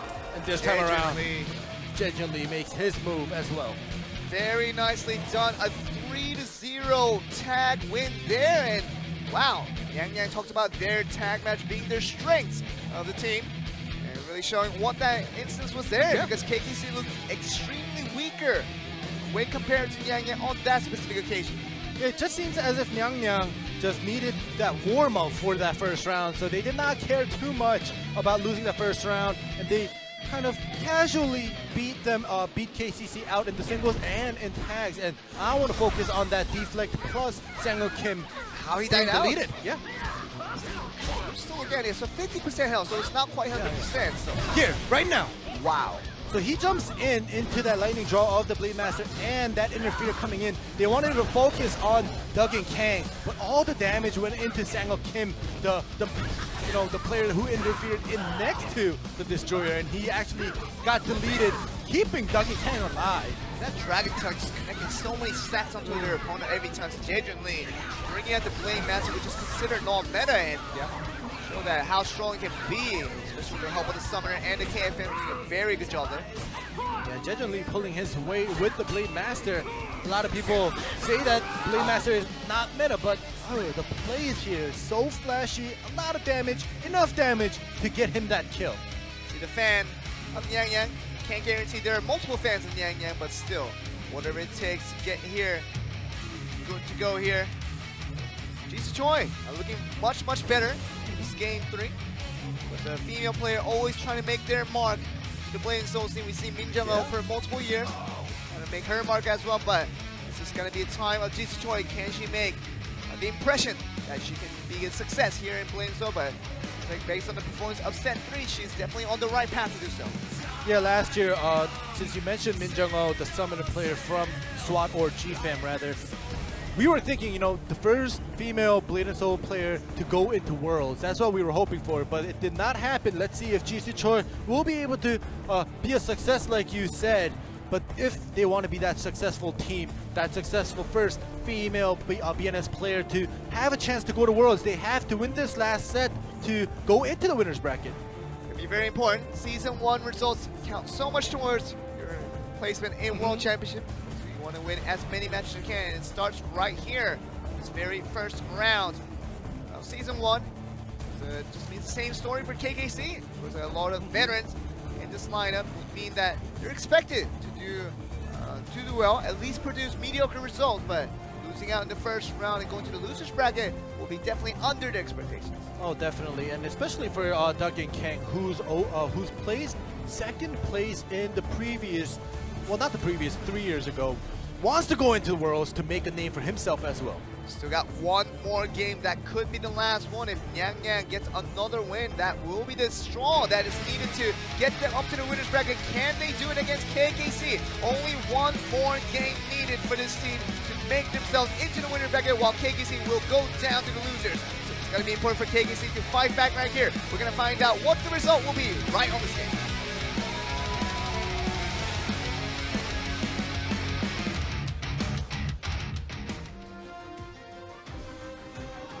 The last one. Sang-Hoon Lee out on the KFM. Sang-Hoon Kim has been quite disappointing in terms of tag matches so far. The stealth really early in most of its games, and has pointed out how the results eventually turned out for the side of KKC. We'll see this time around. At least Sang-Hoon Kim did not use his stealth 10 seconds into the match yet. So it's looking good. The reactionary 2v2 comes in. Jisoo doing so much damage. She's just focusing down that assassin. Is Summoner the new gunslinger? A lot of people can be asking. That's what you can really think of it theoretically, because it does so much damage when you have free damage potential. And CC, aerial, anything you can have from your allies, just come in for the interfere, as you saw just right there. Do so much damage to your opponents. Sang-Hoon Kim trying to bait out Sang-Hoon Lee right now, but Sang-Hoon Lee's not taking the bait, but rather going in aggressive. Okay, just trying to freeze his opponent up. So for a meantime, but I mean, mostly about Sang-Hoon Kim just trying to buy time more than anything. 40 seconds left for both players to get the free tag in. Jae-Jun Lee coming from that Blade Master once again, force out the stealth once again, so escape gone, but time to short coming in for Byung-Tae to give the escape right back. Alright, so Sang-Hoon Lee kind of did get baited, but the outcome was Sang-Hoon Kim and his teammates had to interfere in and use that time distortion. So 10 seconds left for both sides. We'll see another reactionary 2v2 coming in. You see Duggan Kang just trying to stop the damage that could come in from the Summoner, and reactionary 2v2, as you mentioned, more defensive than anything. Sang-Hoon Kim is going to go out along with Sang-Hoon Lee with that force tag, giving 3 tags for both. Jae-Jun Lee, the Blade Master, is out on the field with Duggan Kang's Destroyer. We'll see right after that Ember Stomp on top, under Duggan Kang. Jae-Jun Lee will make his move. Duggan Kang on the Destroyer, trying to fight against his Blade Master. Not the speediest of passes, obviously, but will do a lot of damage if given the opportunity. Both escapes out for Duggan Kang right now. Good tag out. Of course, that's attack immediately there, and Walla coming in for Byung-Tae. Go up against Jae-Jun Lee. What do you do here? Still seeing a lot of aggression being shown by the sign of Nyang Nyang. Still putting a lot of damage in after that stun, but they're having a hard time to deal with this, as basically just having a field day out here. And the aggression needed for this one. It all started with Jejun Lee using that flock of blades, knocking back Byung Tae-che, and now Byung Tae-che tags out Sang-Ho Kim is back in. Send out Jisoo Choi on the tag point being used by Jejun Lee. Choi wants to fight against this assassin, come out successful here. Yeah, Min Jung-oh, the previous the G-Fan female player on the Summoner, he loved playing against the assassin. Let's see if Jisoo Choi will be confident enough to do that this time around. Sang-Ho Kim using that stealth to get away. Choi still trying to fight back though. The cat going up. Summoner going up in the air is going to force out the defense interfere coming from the Blade Master. Choi coming in for that reaction area as well. Jisoo Choi not being able to do anything right now, just taking a lot of damage. This gate was used, which led up to that tag out this time around. Sang-Ho Lee is going to be coming out. The tag point being used by Jisoo Choi.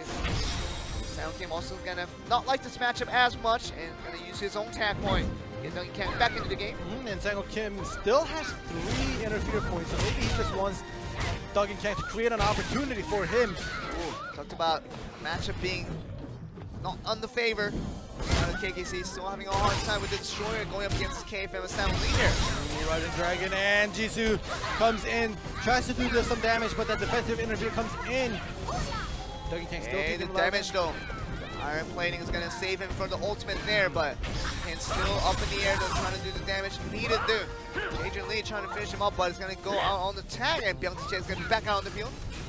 And like Nyang Nyang said in the VCR, they are going to just constantly play aggressively, and that just is exactly what they're doing. They're not giving any room for KKC to take a breath. There you go, and Byung Tae-che still having a hard time knowing what they have to do, but not having much time to do it because they keep getting up in the air, getting all these harassments from the opponents they are facing with Nyang Nyang. They're going super aggressive. Nyang Nyang is just tagging out when they need to interfere against it. The ultimate coming in. From the Blade Master. Does connect some stacks there, so very nicely done by Jejun Lee. Has to use the Time Escape to get out for that stun in the end, but still does a bit of a damage onto Byung Tae-che. Alright, tags out for that ult. Jisoo Choi coming in against Sang-Ho Kim. The usual matchup that they decided to do on the side of Nyang Nyang. Sang-Ho Lee coming in for that interfere there. The ultimate coming in from the cat now. What that's gonna do here. Here we go, they're both stealth. We'll see. Jisoo Choi will be able to capitalize on this 2v1 with his, or with her cat on Sang-Ho Kim. Double knockdown. Choi doing a good job now with Sang-Ho Kim trying to heal back just a little bit. Still gonna have a hard time against this out the KFM with Sang-Ho Lee coming in back on the field. We'll see now for the next 1 minute and 10 seconds. We'll all be seeing 1v1s because everybody is out of tag except for the 2 that are on the field right now. No interfere points for anybody on the benches of either team. This means that 1 more minute will be needed for the interfere points to come back for all the teammates here. Duggan Kang is on a dangerous situation. KFM still doing a good job of knocking his opponents in the air. Persistence used for Duggan Kang. So low on health. Typhoon just trying to fire back to in terms of damage, but Sang-Ho Lee taking very minimal of that damage over there. See, there's still the harass coming in. Iron Plating, everything used now. Destroyer ultimate. Not gonna hurt Sang-Ho Lee for any bit on that occasion. Rising Dragon and all of the escapes was used for Duggan Kang now. Sang-Ho Lee just one good CC. Might be able to finish off Duggan Kang. Here now coming in for the last one. Being used. From Sang-Ho Kim trying to make a move. Because Duggan Kang did create a slight opportunity. But that was not good enough. And Duggan Kang will be punished for that. Very nicely done. And stun that will finish him off in the air. And Sang-Ho Lee is going to finish off Duggan Kang. Is going to bring out Byung Tae-che back out into the field with no tag point. There's a 3-minute mark just hit. Sang-Ho Kim will be there for any type of interference that is going to be needed by his Warlock ally. Want to see a lot of damage going on to Byung Tae-che. Sang-Ho Lee, 8 seconds until that force tag coming in. And we're still looking at this Sang-Ho Lee trying to just get a free tag in. Gonna save that tag point for later. Byung Tae-che gonna be wiped away by Jisoo Choi for the damage coming from that summoner. We talked about the damage potential there, and we might get very much the closer look at how Nyang Nyang might just beat out KKC in this series here. Yeah, Jejun Lee's Flock of Blade timing is just amazing, knocking and forcing out escapes and Dragon Tongue! The Dragon Tongue to finish him up, and what a play by Jejun Lee to make it easy and really give the Nyang Nyang the momentum they needed to finish out in Game 4, and they are going to be the winners over KKC. So a day of 3% standing. Yeah. We talked about a team that 97% of the fans voted against them, and we saw that in the last game with the coup d'etat versus Anarchy. Anarchy won with their 3% of fans, and right now we see Nyang Nyang winning out with their 3% of fans as well. So the 3% of fans that voted for those two teams are definitely the masterminds we know and blame this on. Oh yeah, definitely. Like yesterday, when the 3% lost, I was thinking the 3 people on the team probably made that 3%, but this time around today, this is definitely not the case. And like Joel mentioned, match 1 and match 2, both of the 3% team has won victory, you know, clean. They won 3-1. It's not even a 3-2, and Nyang Nyang coming out with such a non-meta composition, doing so well against KKC, the veterans. It just shows that anything can happen in this Blade & Soul tournament. And I feel like everything was right on the side of Nyang Nyang in terms of tag, and talk about Sang Lee on the KFM putting out the crucial stuns when it's needed, and you can come Jisoo Choi, interfere and put so much damage as a summoner. But talk about the most impressive part of Nyang Nyang for today, for me at least, was Jejun Lee on the Blade Master. Very composed and very versatile in the way he handled the damage and the defensive units. Talking about Flock of Blades on their perfect time, and the Dragon Tongue to finish your opponents off one by one. And really impressive performance by everyone on Nyang Nyang doing their part to get the victory they needed over KKC. Exactly, and you know, on the subject of Jejun Lee, the perfect timing, because now a lot of people think Blade Master is out of meta because of such little things he can do, especially in tag matches, but you know, Jejun Lee just worked around that difficulty and just made it work. Absolutely brilliant, talking about what that could mean for so many players. Now they have to face up against these other competitions that they're not so used to. Yeah. How are they going to face up against Nyang Nyang with Summoner and the Blade Master doing so well, with obviously the KFN doing his part as well. So now can be a very, very scary team. Now they're going to go into the winner's bracket to face up against Anarchy and see that interesting play. We're going to find out in the next round, but it will be a very, very interesting one. It definitely will be, because like you mentioned, this is Nyang Nyang being the amateur team. Well, now they're the pro team, but having a lot of amateur players on the team, going up against a lot of pro teams is going to be hard for them. And really see what they can do against Anarchy in the winner's bracket, because we're going to get a short break, and once we return, we're going to return with the final series of the day to see if Nyang Nyang can pull off another miracle.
Welcome back, guys. We're back into Blade & Soul Korea Season 1. We've gone through Group B action, trying to see what the best teams are out of the 4 teams we have, and the answer we got wasn't coup d'etat and KKC. In the end, we got Anarchy and also Nyang Nyang to be on the winner's bracket here. It'll be really interesting to see who the better team out of the 2 is, because right now we see Anarchy as a strictly very regular, very we're talking about ordinary competition of players, whereas Nyang Nyang is definitely the most unconventional in terms of the classes being used.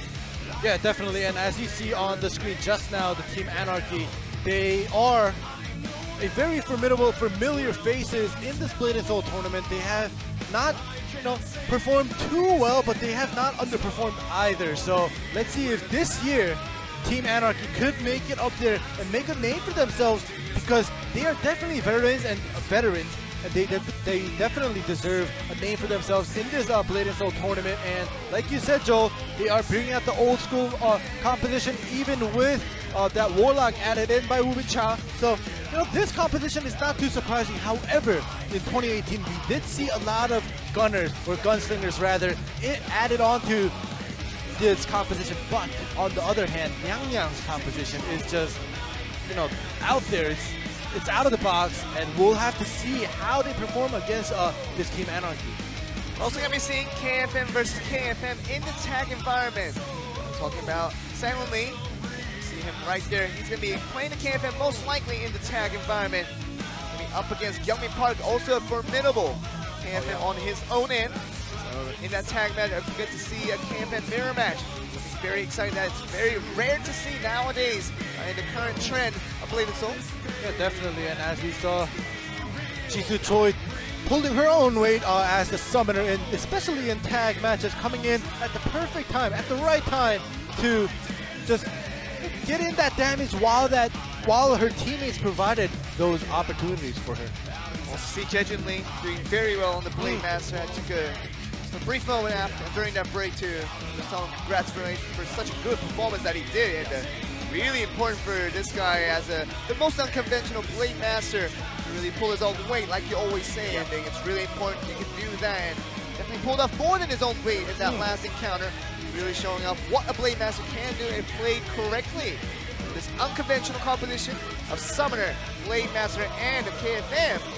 See what they can do against the team of Anarchy, who is strong enough to beat out a heavy favorite we know as Kudeta earlier this day.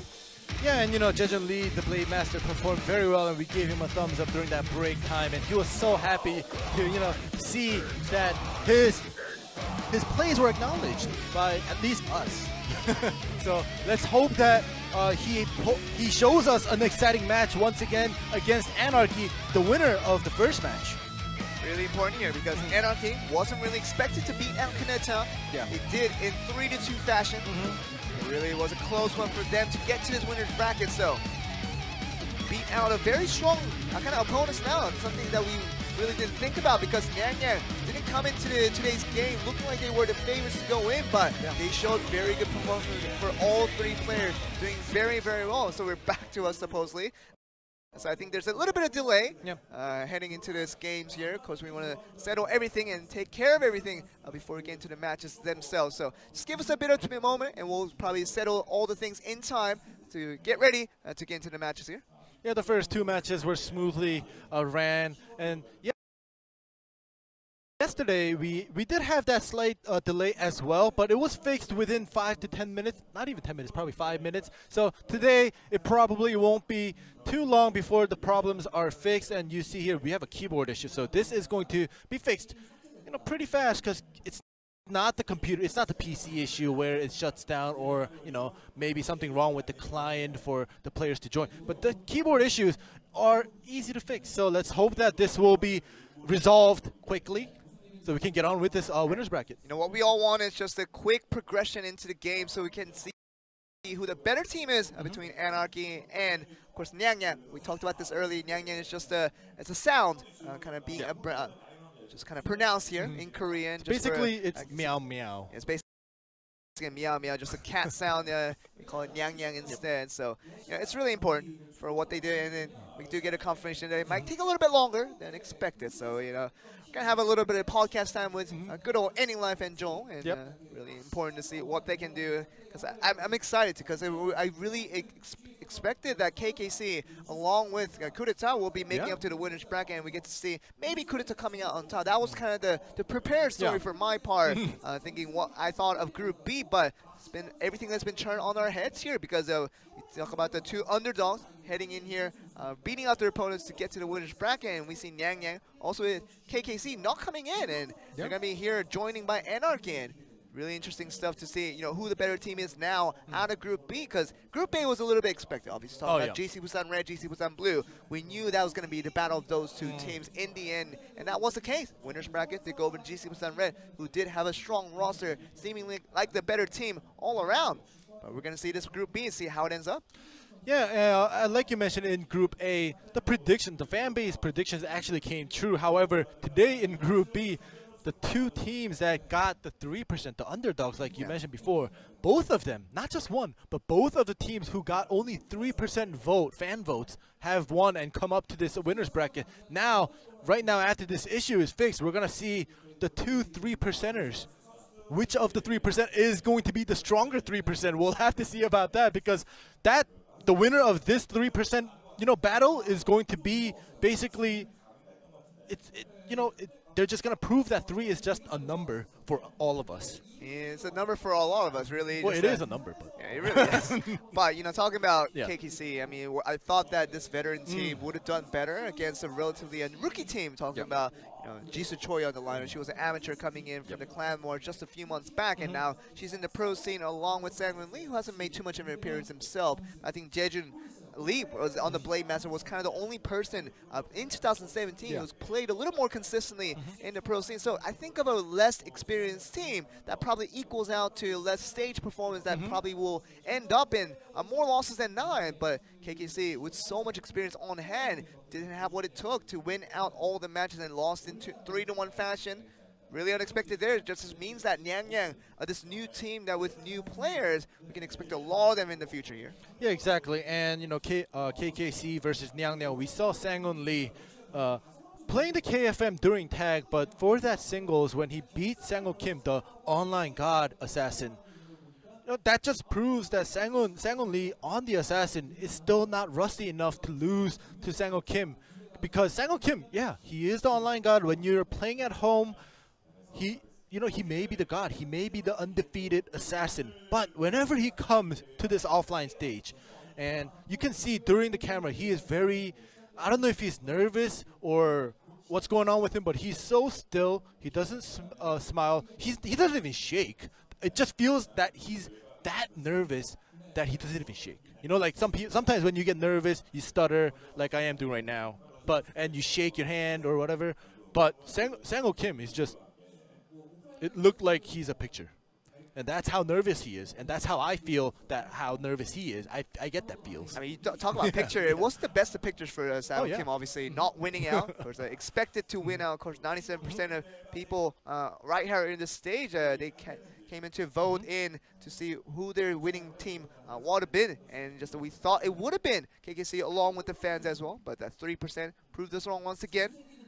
Show that it really isn't about the number. It really isn't. It's about what you predict before a game begins. But I said it before, but it's about the games that in hand, or what you do at the games that you're being presented with. And I feel like Nyangyang really took up the pressure and really did well to get to the stage here. I think the same goes for Anarchy. I think Anarchy being counted as an underdogs under coup d'etat, thought that they would easily go out, but came to be a lot closer than expected. And eventually it did go over that last game. That one last single that Anarchy did win against Coup d'etat to get to where they are now. And we see these two strong teams with KKC and now Coup d'etat. They're going to be down in the losers bracket next week to decide just for second place. Yeah, we'll have to see how that plays out in the losers bracket next week. However, today we have Anarchy coming up to the winners bracket by just winning singles, including the random roulette draw becoming singles. So they won 3 singles coming up. However, Nyangyang won the tag matches and they lost their singles, except for one where Sang-Won Lee beat out Sang-Won Kim's assassin. But the two of the 3 points for Nyangyang came from tag matches. So we'll see. So for today, Anarchy is a stronger singles from what they've shown us so far, and Nyangyang is the stronger tag from what we've seen so far. So we'll see the singles team basically go up against the tag team. But if that switches around and Anarchy wins in tags and Nyangyang starts winning in singles, that's gonna just create more stories, new stories for Anarchy and Nyangyang, and for all of us to talk about. And what we can add on to that is that Game 3 will be a random, and it could be tag or singles, so depending on where that roulette lands in the end. we could see one of these two teams favoring their matchup over another. Talking about the tag, mostly favoring Nyang as a whole, doing a very good job with that unconventional combo. Talking about the Summoner and the KFM along with the Blade Master. Really hard to predict what you're going to do there, and they showed what they can do against KKC. If they can do the same thing as Anarchy and getting that game 3 to get that roulette be on the tag match, I'm sure, you know, Nyang is going to be feeling pretty good about their chances to go as the first place of Group B, something we totally didn't expect when we came into the studio today. Oh yeah, definitely unexpected. Just like we were talking about before, the 2-3 percenters coming up already into the winner's bracket was unexpected, because they went up against such strong teams such as Kureta and KKC with almost all veterans on the teams. But you know, the better team makes it up, and these two teams, Anarchy and Nyang, are now preparing to get into this winner's bracket right after this keyboard issue is fixed. So I think we're still on the path to solving the issue, and we're going to try to see what they can do. I think the entry is going to be fixed, and we're going to see the players almost getting ready to resume their games now. I think we're almost ready. There we the go. Keyboard issue has been fixed. You can see the classes being played was very much expected. No changes here. Either team, Anarchy and Nyang, the winners of their respective rounds, coming into this now the winners bracket, decide the first place for Group B. Yeah, we'll have to see about this. They both of these teams know what they're going up against. They probably do not expect any class changes like we've seen on screen just now. So let's see what Nyang as well as Anarchy have brought to the table to go up against, especially for Anarchy, going up against this non-meta composition. Let's see if they are prepared enough to beat this team of Nyang's. We're going to, in fact, get a good indication of what Game 1 will bring to us, and based on that, we can kind of predict how the rest of the series would look like. Yep. We see Nyang losing out against Anarchy in Game 1 in this tag match. Like to see them struggle out for the rest of the series, because singles hasn't been their forte when it talks about their performances in the previous round. Same goes for Anarchy. I mean, if they lose out this one and so don't see them winning out the singles, gonna have a hard time as well. But Game 1, let's get a good indicator of how these two teams compare as we get Nyang versus Anarchy in this Game 1 with tag match. Decide who's gonna get the first lead in the series. Let's get it on.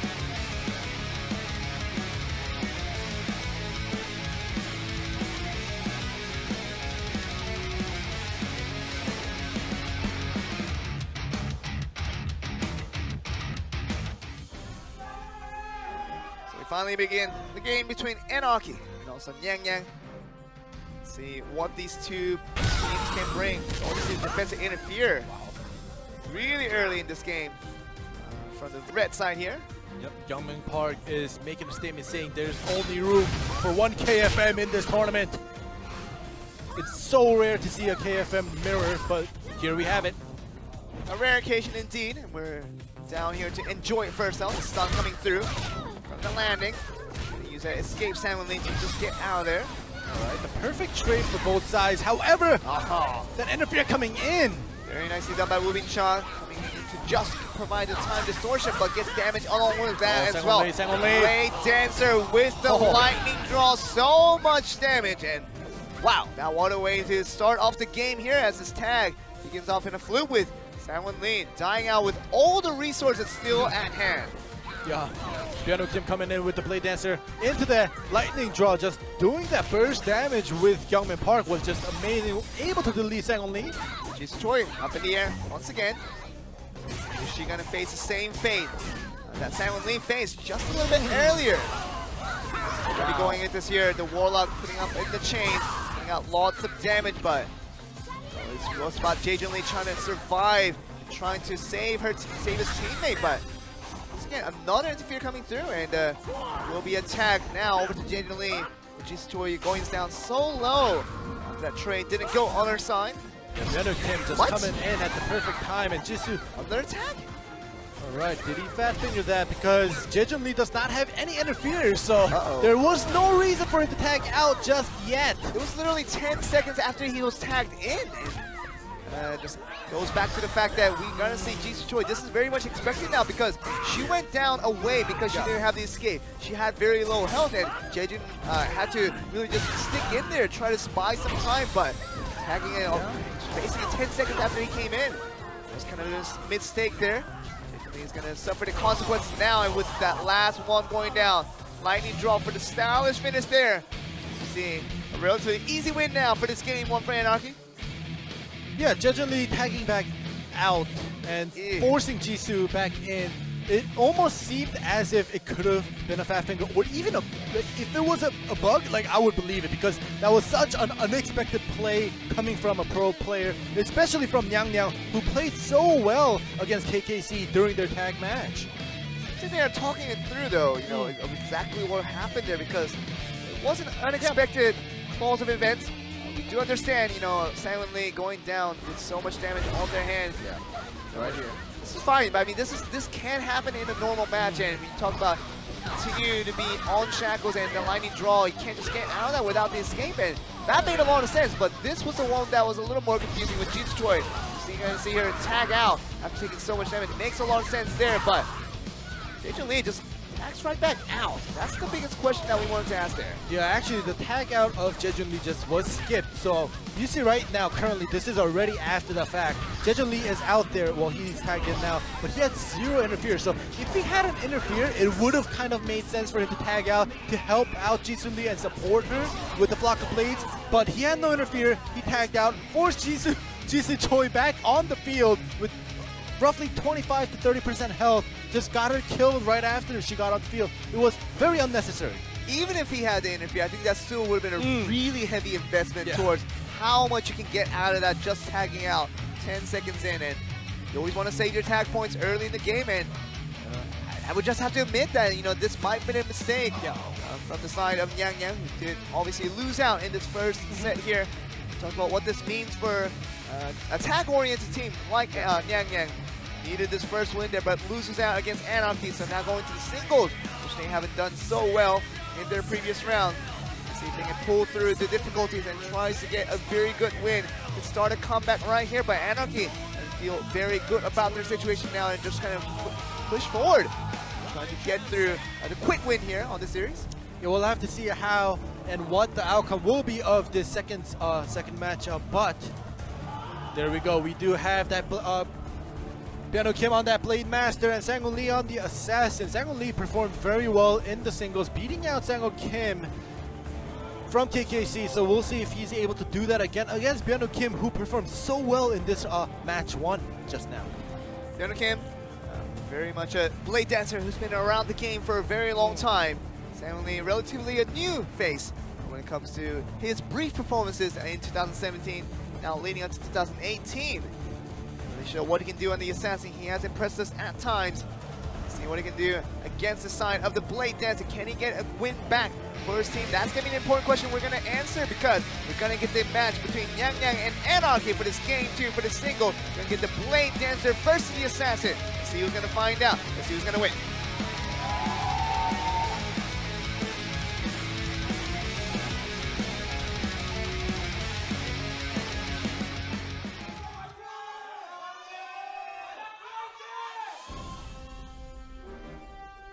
Go for the action. Piano Kim on the Blade Dancer versus Sang-Woo Lee on the Assassin there. We'll have to see if he makes the move first. Sang-Woo Lee actually gets close. The ice mine is down. Piano Kim kind of baits it out, but just runs away from that. Piano Kim trying to get an angle here, just rotating around. Not gonna go for anything here. Gonna get the stun into the air. Go for the second area most presumably, and the lightning draw does not come in right away. Okay, that forces out the escape though. Forces out that escape. He actually, Piano Kim tried to phantom grip him, go for a second aerial and then a lightning draw, but Sang-Woo Lee decides to just use that stealth right away. And the flower. Okay, now Sang-Woo Lee is out of all escapes. Okay, so he's gonna get the knockdown. We'll get him rolling right back. Use that Lotus. Everything escapes. Be gone for the next 10 seconds. Ooh. Well played, knockdown. Back roll chase, the Shadow Slash connects. Alright, got happening. Into the aerial. He does get his stealth back, Sang-Woo Lee. That's a stealth available. Lightning draw will come this time around. That's a lot of damage. Finally uses escape, but Sang-Woo Lee already taking too much punishment before that even happening. Can't even get the damage started on the other side though. That's the biggest problem for Sang-Woo Lee right now. Yeah, Sang-won Lee not being able to make any moves. He's just on the defensive run right now from Byung-woo Kim. Finally, Byung-woo Kim. Another one. I was gonna say he used his tab escape, but you know, just to finish him off. The tab escape being out for Byung-woo Kim was not important on his side, and just able to finish off Sang-won Lee, sorry. And Sang-won Lee was unable to make any offensive moves throughout this whole singles. So this just shows that, you know, Byung-woo Kim knew how to play up against an assassin of Sang-won Lee's caliber. Really did, and now extends the lead over to 2-0 for the side of Anarchy, and talk about not having any time on the ground even for Sang-won Lee. Was up in the air for the entirety of the match there, and all the escapes gone, and that lightning draw putting up so much damage. We know what they can do, but escape coming pretty late there for Sang-won Lee. What can you do? I mean, when you're constantly up in the air, trying to use that one escape at a time, and there's nothing you can do. Even finished off in the air as well, so. Yep. Right now, just the life up in the air, not good for Sang-won Lee, but very good for the side of Anarchy, and also Byung-woo Kim with the blade dancer who showed the stronger side on this singles, and could be potentially onto our last match here, because if Yang Yang does not show their strength in this game 3, especially depending on what the match mode will be, as we'll rule the roulette, see what it is. Have to see Yang Yang pull forward here, but really just waiting to see what the match mode will be. Yeah, we'll have to see what it will come out to be, but it just came to my mind that their first tag match, the Anarchy versus Yang Yang tag, was probably okay. Wow. We're gonna get a singles match, but as I was saying, this was probably the fastest tag match that we've seen in 2 days, as well as this might be the fastest series to come to an end in 2 days, because we have never gotten a 3-0 yet. Could be a very quick 3-0, especially with set 3 being another single. Yeah. At the maximum, it will be only 3 minutes, so I mean, what that means for Yang Yang, they have to pull strong here. They have to really find this inner strength. They really relish upon it. I'm talking about that last round doing so well against KKC. And to find the same type of momentum, push them forward in this one, but momentum definitely has been lost on these sides for these first 2 games where they could not win out. And Anarchy, I think they're feeling extremely comfortable about their situation to win out and finish off the series as a clump.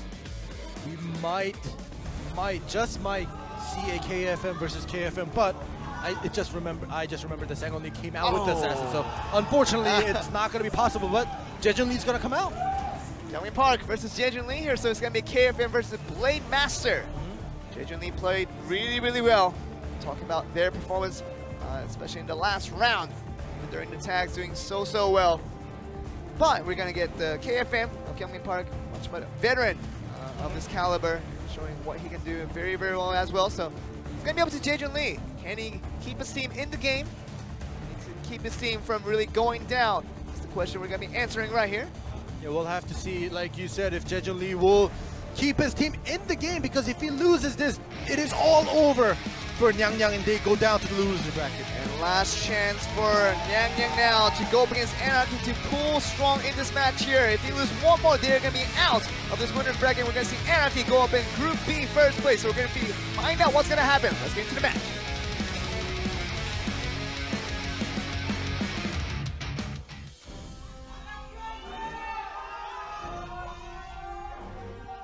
Yang Yang has been extremely impressive in that last round. Talking about their performance versus KKC, but this game against Anarchy has really been one-sided. These first 2 games, in Game 3, I think Anarchy is expecting the same thing right here as we see the aerial from the stun. Waffle Blade's really not doing anything there as another stun comes in. No escape there now as he used the last one, Jaejun Lee. Stun coming up once again. Jaejun Lee uses tab escape to get a little bit of damage onto Youngmin Park, but Youngmin Park still has his escapes left. But into the aerial, he has to be careful for that tab escape knockdown. Jaejun Lee, there we go, he's pulling back. Trade out for a bit, but another stun coming up. It's over. Is this going to be the end here? Just constantly putting it up in the air, and it's going to be the last finish. But that's going to be the one more with another series of days, and a quick finish now for the KFM. Youngmin Park showing the experience, showing the veteran status against the Jaejun Lee, who has had a hard time in the tag and now continuing struggles throughout the singles. Yep, like you just said, the veteran Youngman Park KFM just, he knew what this Blade Master was going to do because like we said, Blade Master has been in this tournament, or the class itself has been throughout the Blade and Soul tournament, so, just read him. And he knew what he was going to do. He didn't even need to use his pad escape. Genuinely has been stunned the entire game and really had nothing to do. And it's up in the air. Of course, we know the life in the air it's going to be good in real life, but the life in the air for Blade and Soul is never a good thing. And we saw the KFM really dominating there and really showing his boss. And Byung Kim, after winning out his single from that Blade Dancer moment, you see Youngmin Park as a follow-up, but that KFM do a very good job himself as well. Yep, so right here at this moment, the pad escape created a small opportunity for Jejun, but after that, Jejun was kind of playing mind games, thinking Youngmin Park might use his tab escape, backed off, provided and gave up his opportunity of the offensive and gave it to Youngmin Park. And like you said, in the air, don't want to be in the air.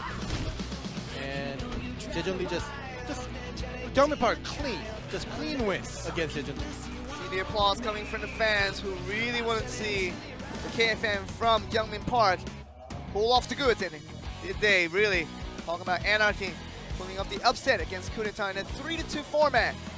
Went very, very one-sided against Nyang Nyang in the end, so very good job of them to really pull forward against the expectation, because the expectation really wasn't that high.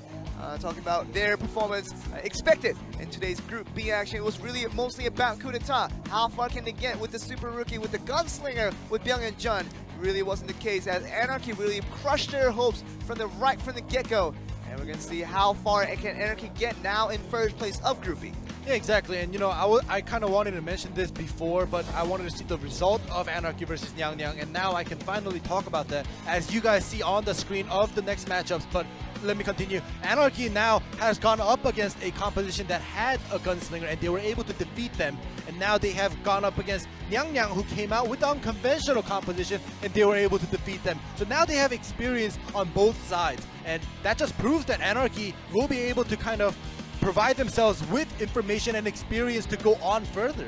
And we got much more games left here, you guys, because next Saturday we'll begin the second place deciders, talking about the losers match from the third and fourth place teams from each group playing out on the same day, and they're going to be facing off against the second place team. We just saw Nyang Nyang going down in Group B. We're going to see GC Busan Blue on the side of Group A to decide the final second place winner, and then we're going to head to the tournament right on the next day. Yeah, so basically what Joel just explained was next week will be just a lot of losers brackets just going up, and we'll decide who will make it up and have a second chance to go up versus the losers of the winners bracket. So it's going to be a lot of format, and just join back us on next Saturday and we'll explain the format very friendly to you guys once again. And we're just going to be closing out the action for today's Blade and Soul action, and we're going to be joining with you guys once again. It's going to be Joel Sophie along with me, and it's ending live. And as always, thank you guys for watching. We'll see you next week for another Blade and Soul action.